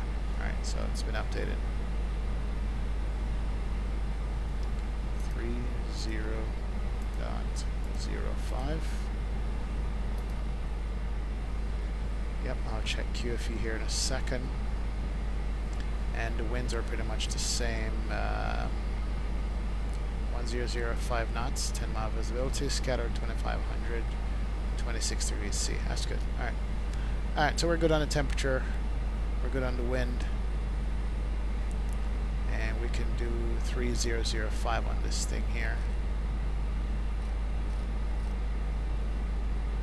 Okay, good to go.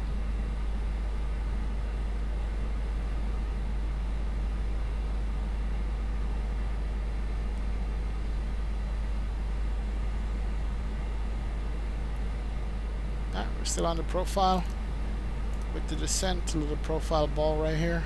We're good. We're all set up.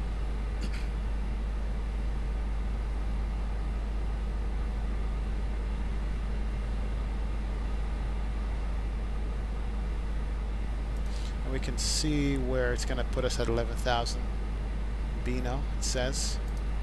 And that's what we want, I think.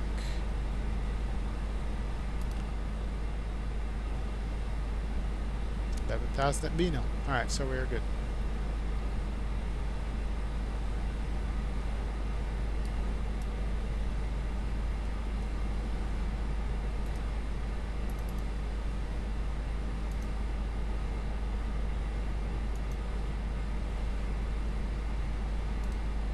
Everything checks out.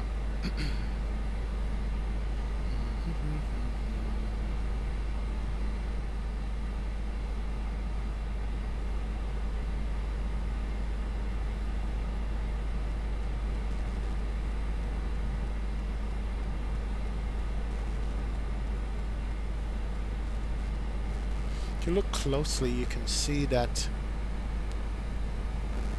the screen has like smudge marks on it. It's pretty clever the way they did it. Right there, see shadow on it? I like that touch. And I think you could see it on the EFB also. Let me see if I can turn it off. Yeah, sometimes on the EFB it shows up really bad. Oh, I guess not right now. Oh, did I just wipe out all my charts and information? Looks like I did. I didn't know that. Oh well, alright. Let's bring up back San Juan. See my favorites.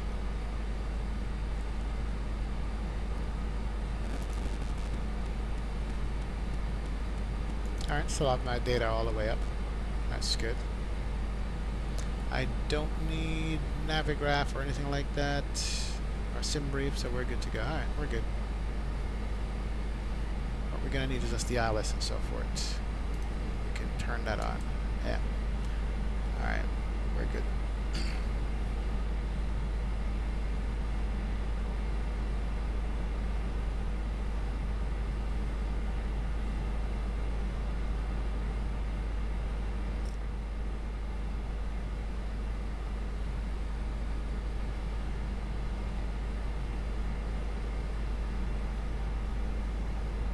Let's see, where are we coming up to?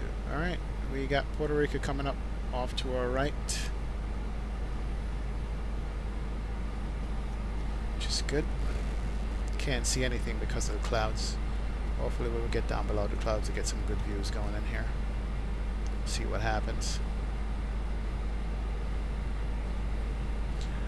Outer fuel tank transfer. Okay, so I guess it's taking fuel from the wings and moving it over. Let's look at that fuel.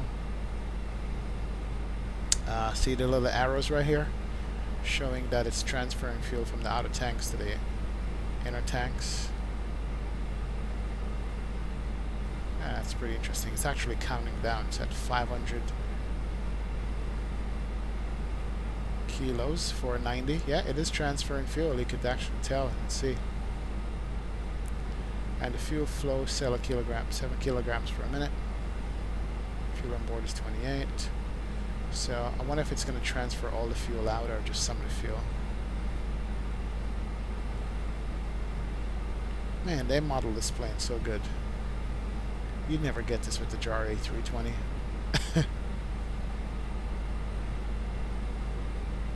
Yeah, it's transferring a bunch of fuel over. Okay, that's cool. We'll watch that and see where it stops.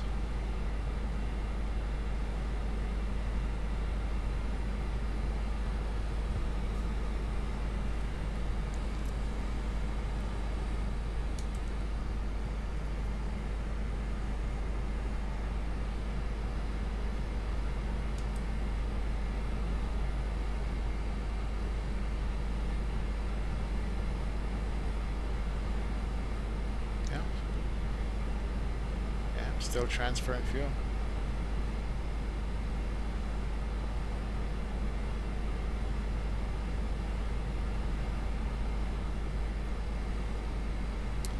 I'm gonna bring up back SimBrief here real quick. Browser.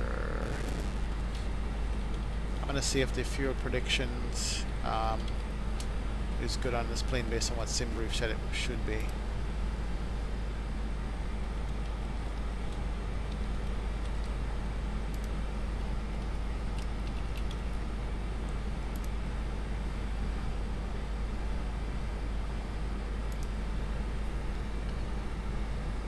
Alright, so based on the fuel predictions, at a certain point in the flight it should be a certain amount of fuel. So at Bino we should have 2.9, 3.0. So 2.7. So between 3.0 and 2.7 we should have on board. And we have 2.8. Ah, that's beautiful because we're just coming up to Bino. So a little bit less than what it says. Bino, we should have 3.0. 2.9. Yeah. We're good. We're good to go. Transfer is still going on. It's emptying it out. Yeah, so fuel predictions on this is pretty spot on based on what SimBrief is saying. I mean, We had some wind shifts and some wind changes, and we're still on point, 2.8 kilograms of fuel on board. Still transferring fuel. It's good. I'm impressed. I am officially impressed with this thing. Alright, I'm going to go ahead and bring on the fastest seatbelt sign here.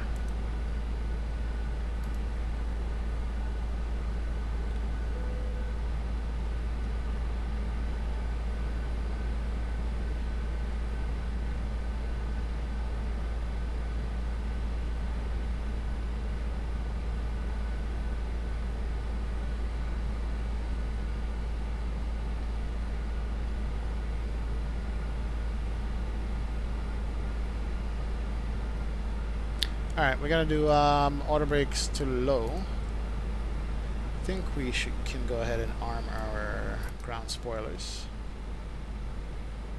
For landing, we probably won't need it. Yeah, it's emptying everything out. Okay, out of the wing tanks. Outer tank, the outer wing tank. It's probably gonna go down to 60 or something.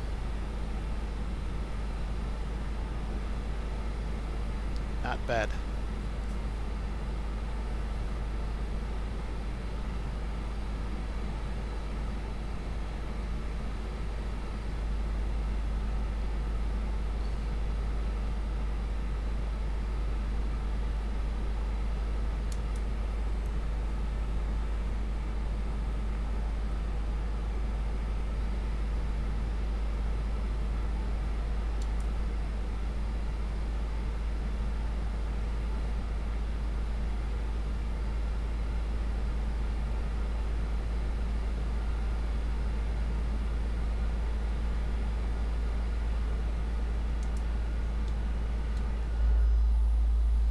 Got San Juan off the coast somewhere over here.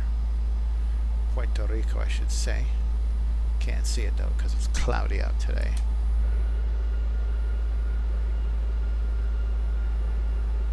Listen to those engines on idle. This just sounds so good.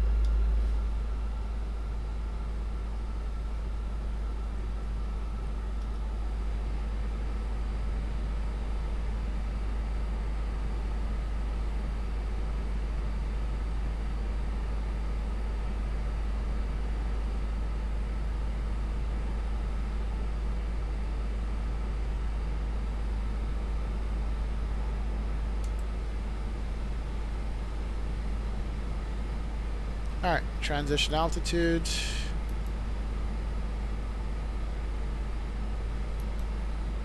No, 3005. That's correct.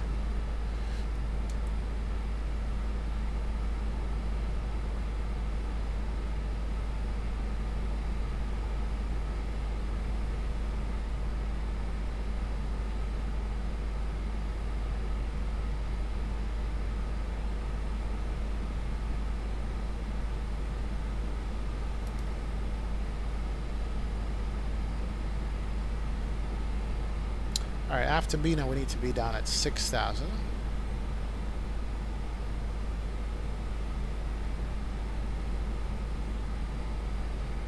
Let's see if that's what it says on the charts. 6,000 or at above, or at Milet. Then we're gonna get vectored to our runway right here. Alright, cool beats. Keep that up.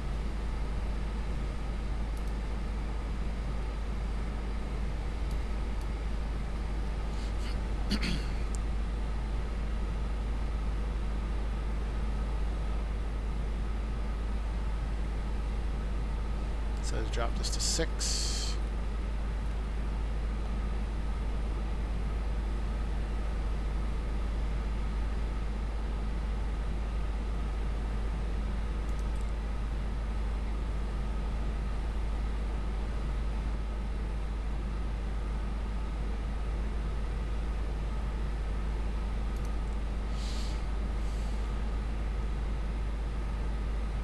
Alright, I think I'm beginning to see land out here.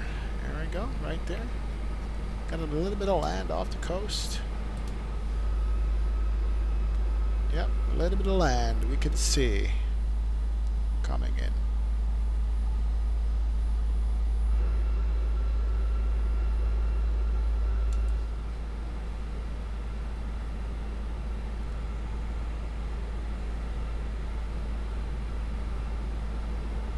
And we're still on profile. Good. So you can see the sponges on the screen right here now.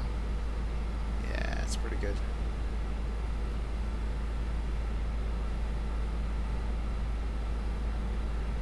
It is still transferring fuel. Auto tank fuel transfer. It's at 0. Thought it would have stopped by now, but it's okay.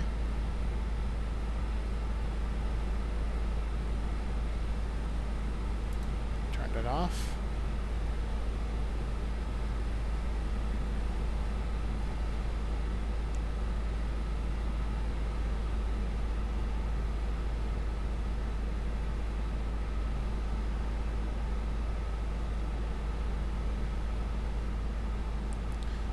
We're coming straight into San Juan, probably make a right turn here and get vectors to the runway. Yeah.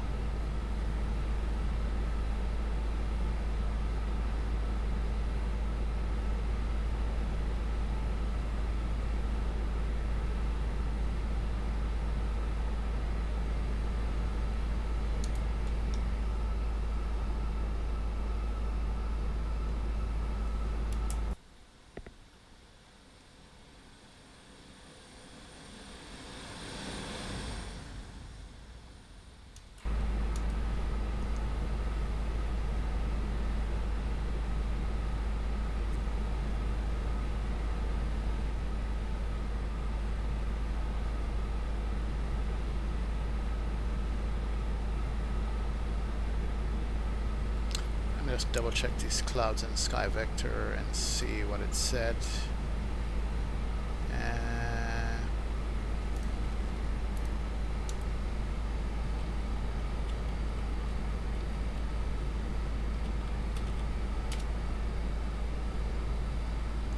For San Juan, scattered 10 mile, 2400, 2400. Okay, so we're gonna go down to 2400 before we can see the ground. Okay, alright, here comes a turn.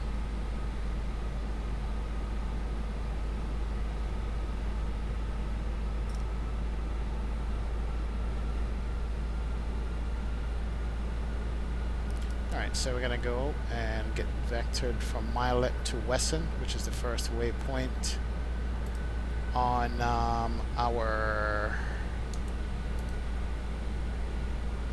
Yep, Wesson is the first waypoint to intercept the ILS. Wesson is going to be 12 miles out. We got to hit it at about 3,000 feet. 3,000 feet, 12 miles out. Okay.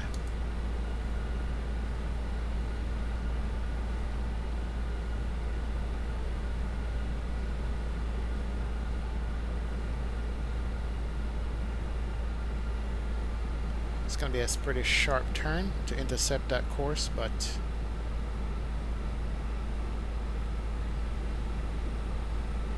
as a matter of fact, I should do direct Wesson to lessen that that turn. I'm going to do that. Direct Wesson, and you could see the change there. We're going to insert that. Here we go. We're going direct Wesson.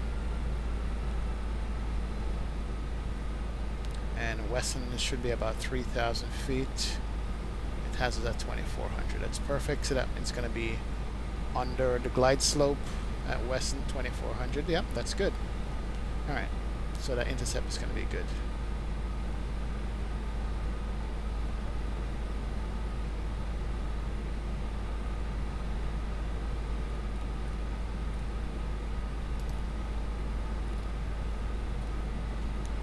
Perfect.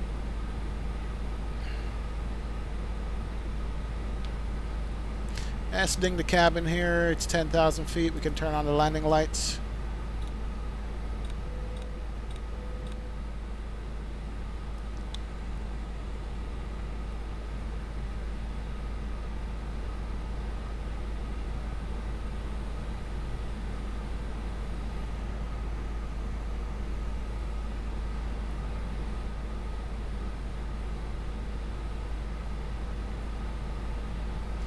a little bit above the glide, but we're still on profile pretty much.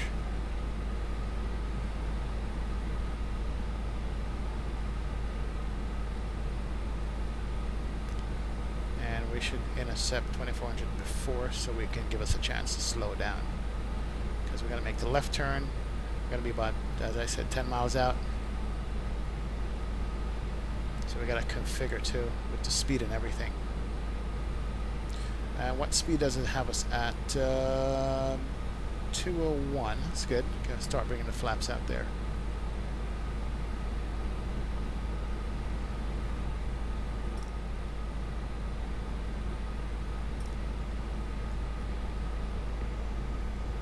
There's nothing to see, folks. Can't see land or anything. 2400 feet is the cloud bottom.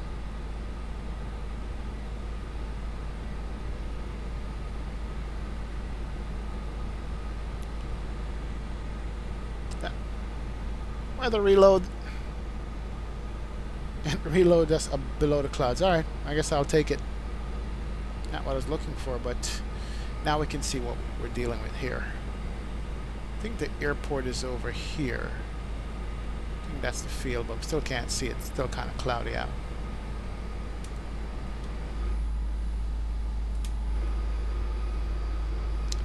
Welcome to Puerto Rico. We drop below the clouds. We are good.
Alright, so speed's good.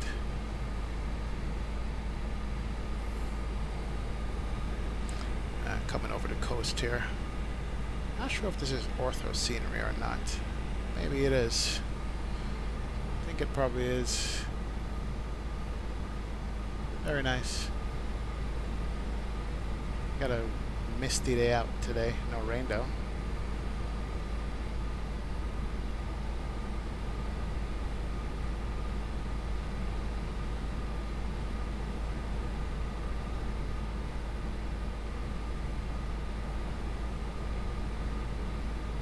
I'm gonna bring back the speed here.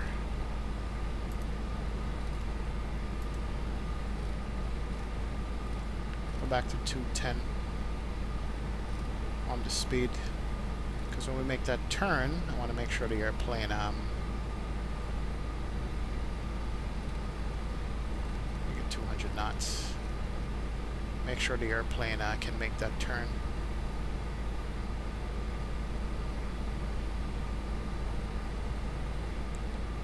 Let's go to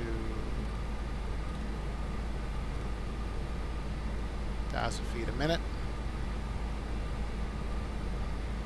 And let's bring on a little bit of speed brakes here to slow it down. Alright, speed's coming back nicely. Good.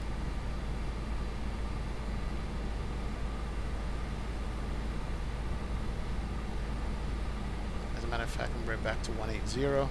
Bring out the flaps. A couple of notches of flap here.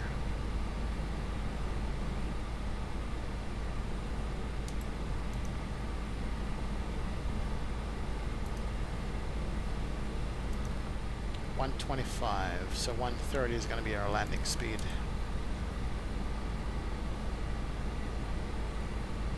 Alright. Bring out one notch of flaps there. Put this back on armament.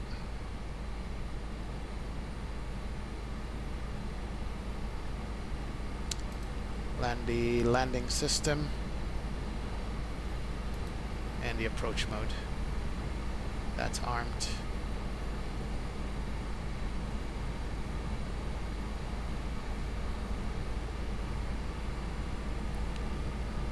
It's gonna be a pretty sharp turn. So we're below the glide slope, and it's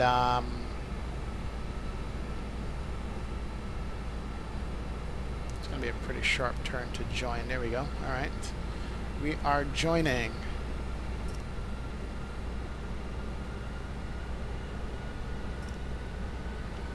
Good to go. All right.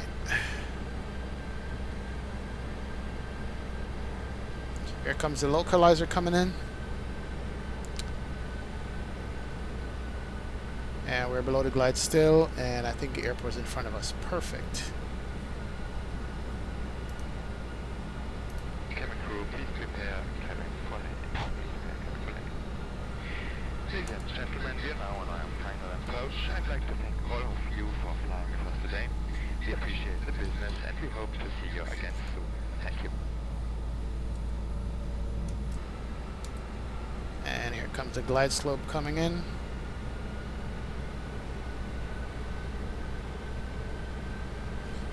And 130 is landing. Let's go one more notch of flap. Gear down. Reduce the speeds.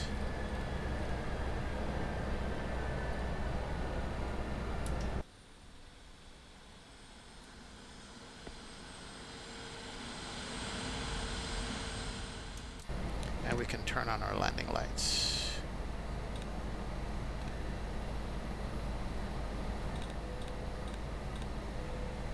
Alright, so we got speed brake set. Let's bring it back all the way back to 130.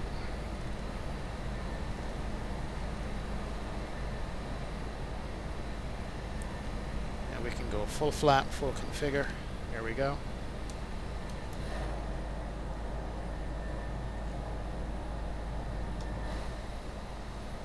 Nice. Alright, we're set up. I think I see 3 whites, 1 red, so we're on profile to land. And here we are. We are on the glide. There it is, right there.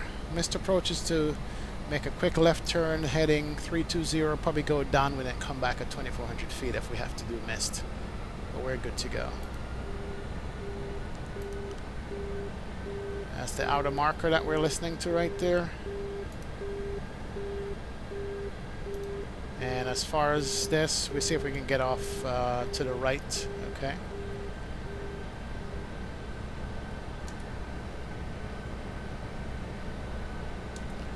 Okay. My airplane.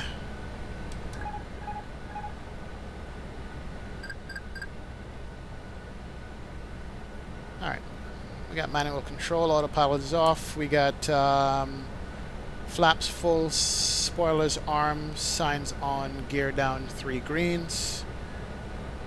Perfect. So we are trimmed and set up to go. Those engines. 1,000 checked. Engine sounds so good.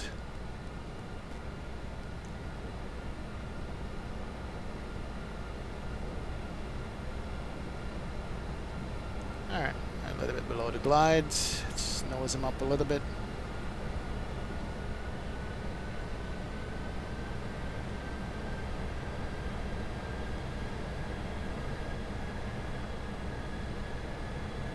And we got a 13-knot wind coming from the right, slightly. 08. Runway 10 would have been over to our right over here, but we're not taking that. We're doing the longer runway.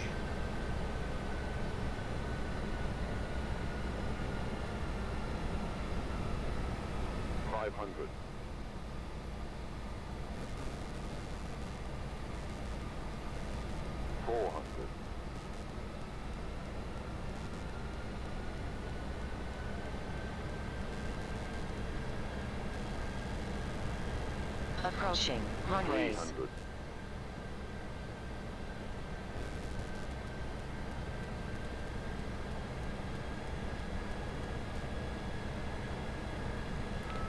What is that? Frames rip. 200. Okay, there we go. Better.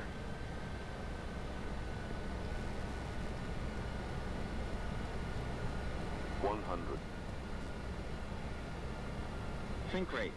50, 40, 30, 20, retard, 20, 10, 5.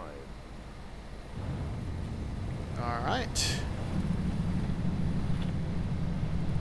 Reverses in. Slowing down nicely. 100 knots.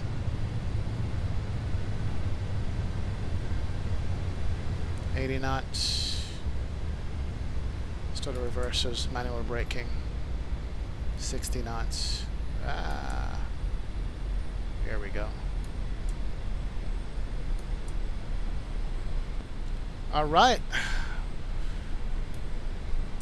Welcome to San Juan, Puerto Rico. And let's get off the runway here.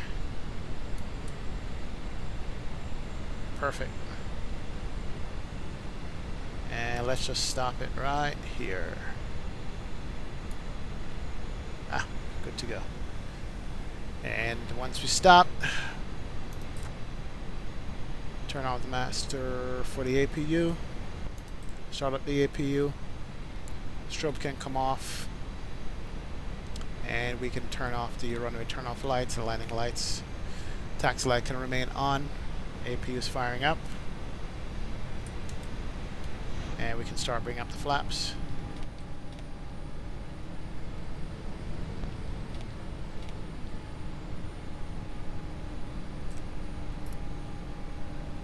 Flaps can come up, and speed brakes, we can disarm that.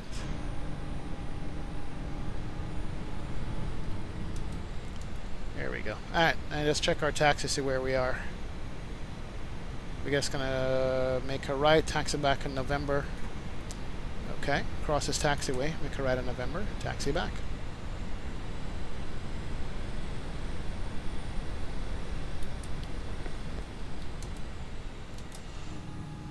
Here we go. Engine sounds so sweet.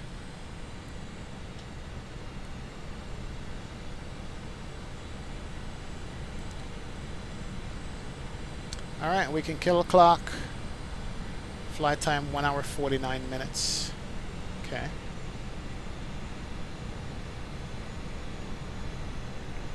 Got no traffic coming there. Good. Crossing the taxiway, make another right turn on Sierra 6 and then right on November here. Taxi back up to the gate. Perfect.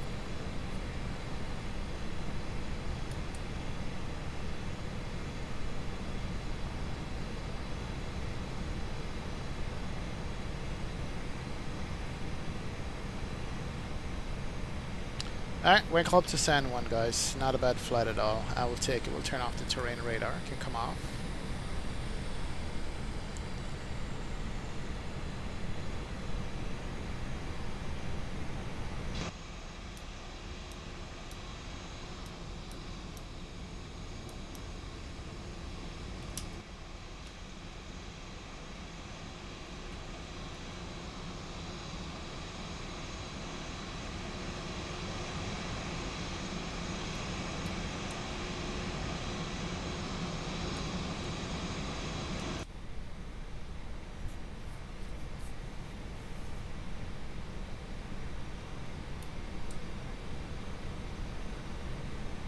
This taxis so nicely.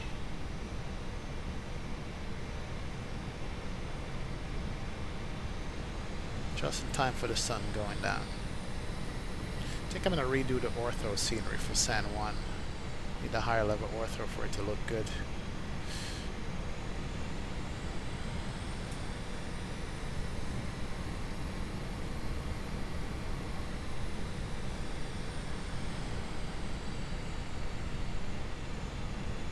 I think this is American airline territory we're in. Yep.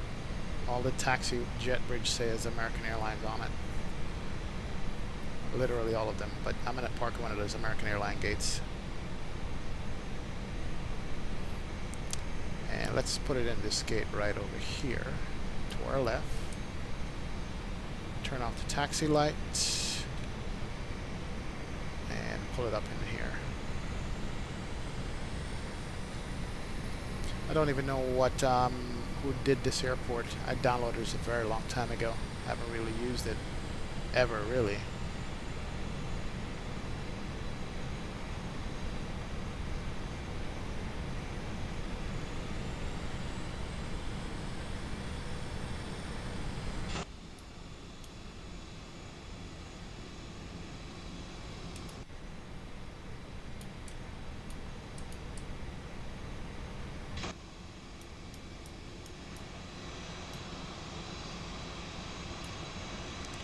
Here we go. We are here. We can set the park brake. Killed it, engine number 2. Listen to the spool down.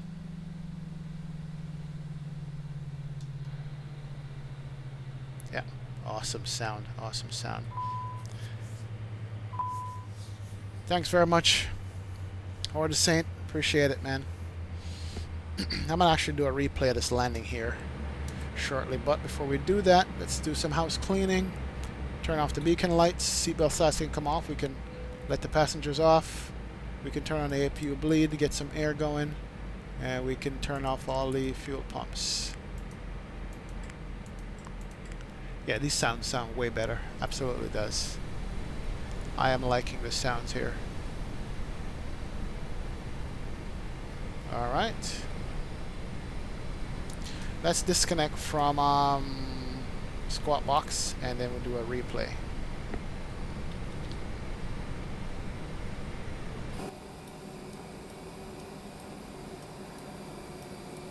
Nice. All right. Let's do a quick replay.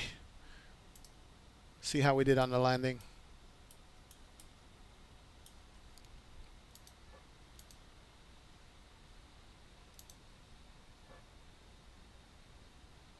And external from, let's do a tower view first. That's not the tower, wrong airport.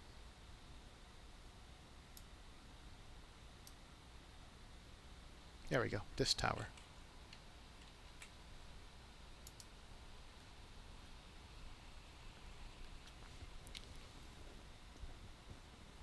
Too bad there's still no sounds for it. Let me see if I slammed it into the ground. Yep. Pull it up in the flare. Ah, I will take that. That is beautiful. Yeah. Not bad. Do one of my favorite views on the landing here.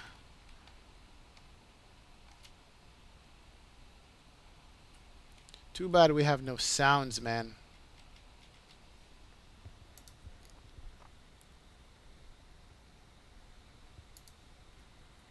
Here we come.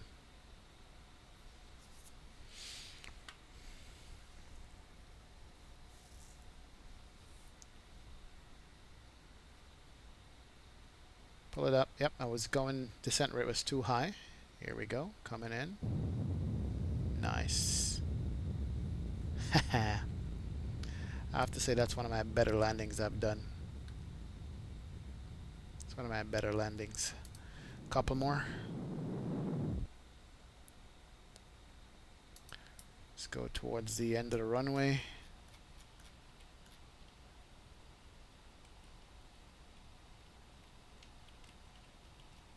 Watch this bad boy come in.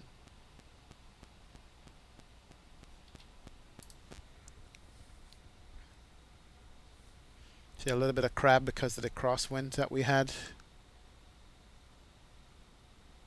Woo! Yep, a little bit of crab, a little bit of crab. Yep, see the crab on the landing? Nice. And let's do a wing view. Right wing.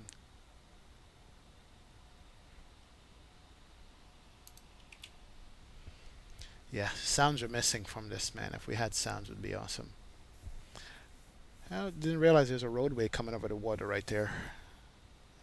All the highways.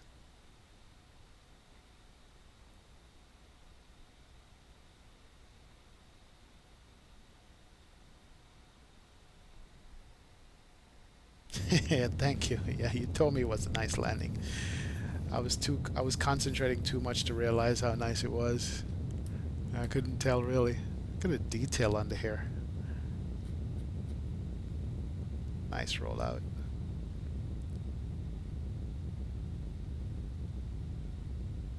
Let me do one more from the left wing.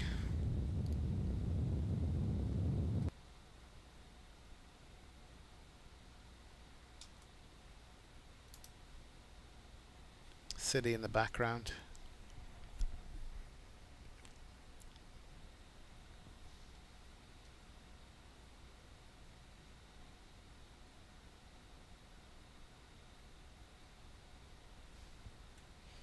Here we go.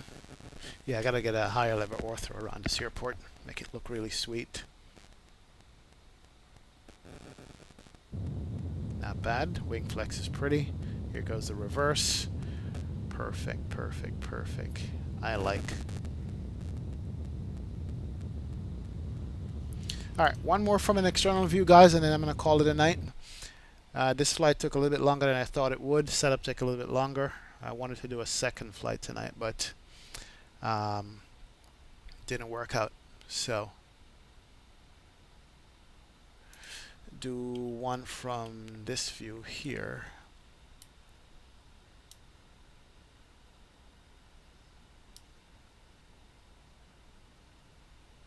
Yeah, that view right there I'm going to do.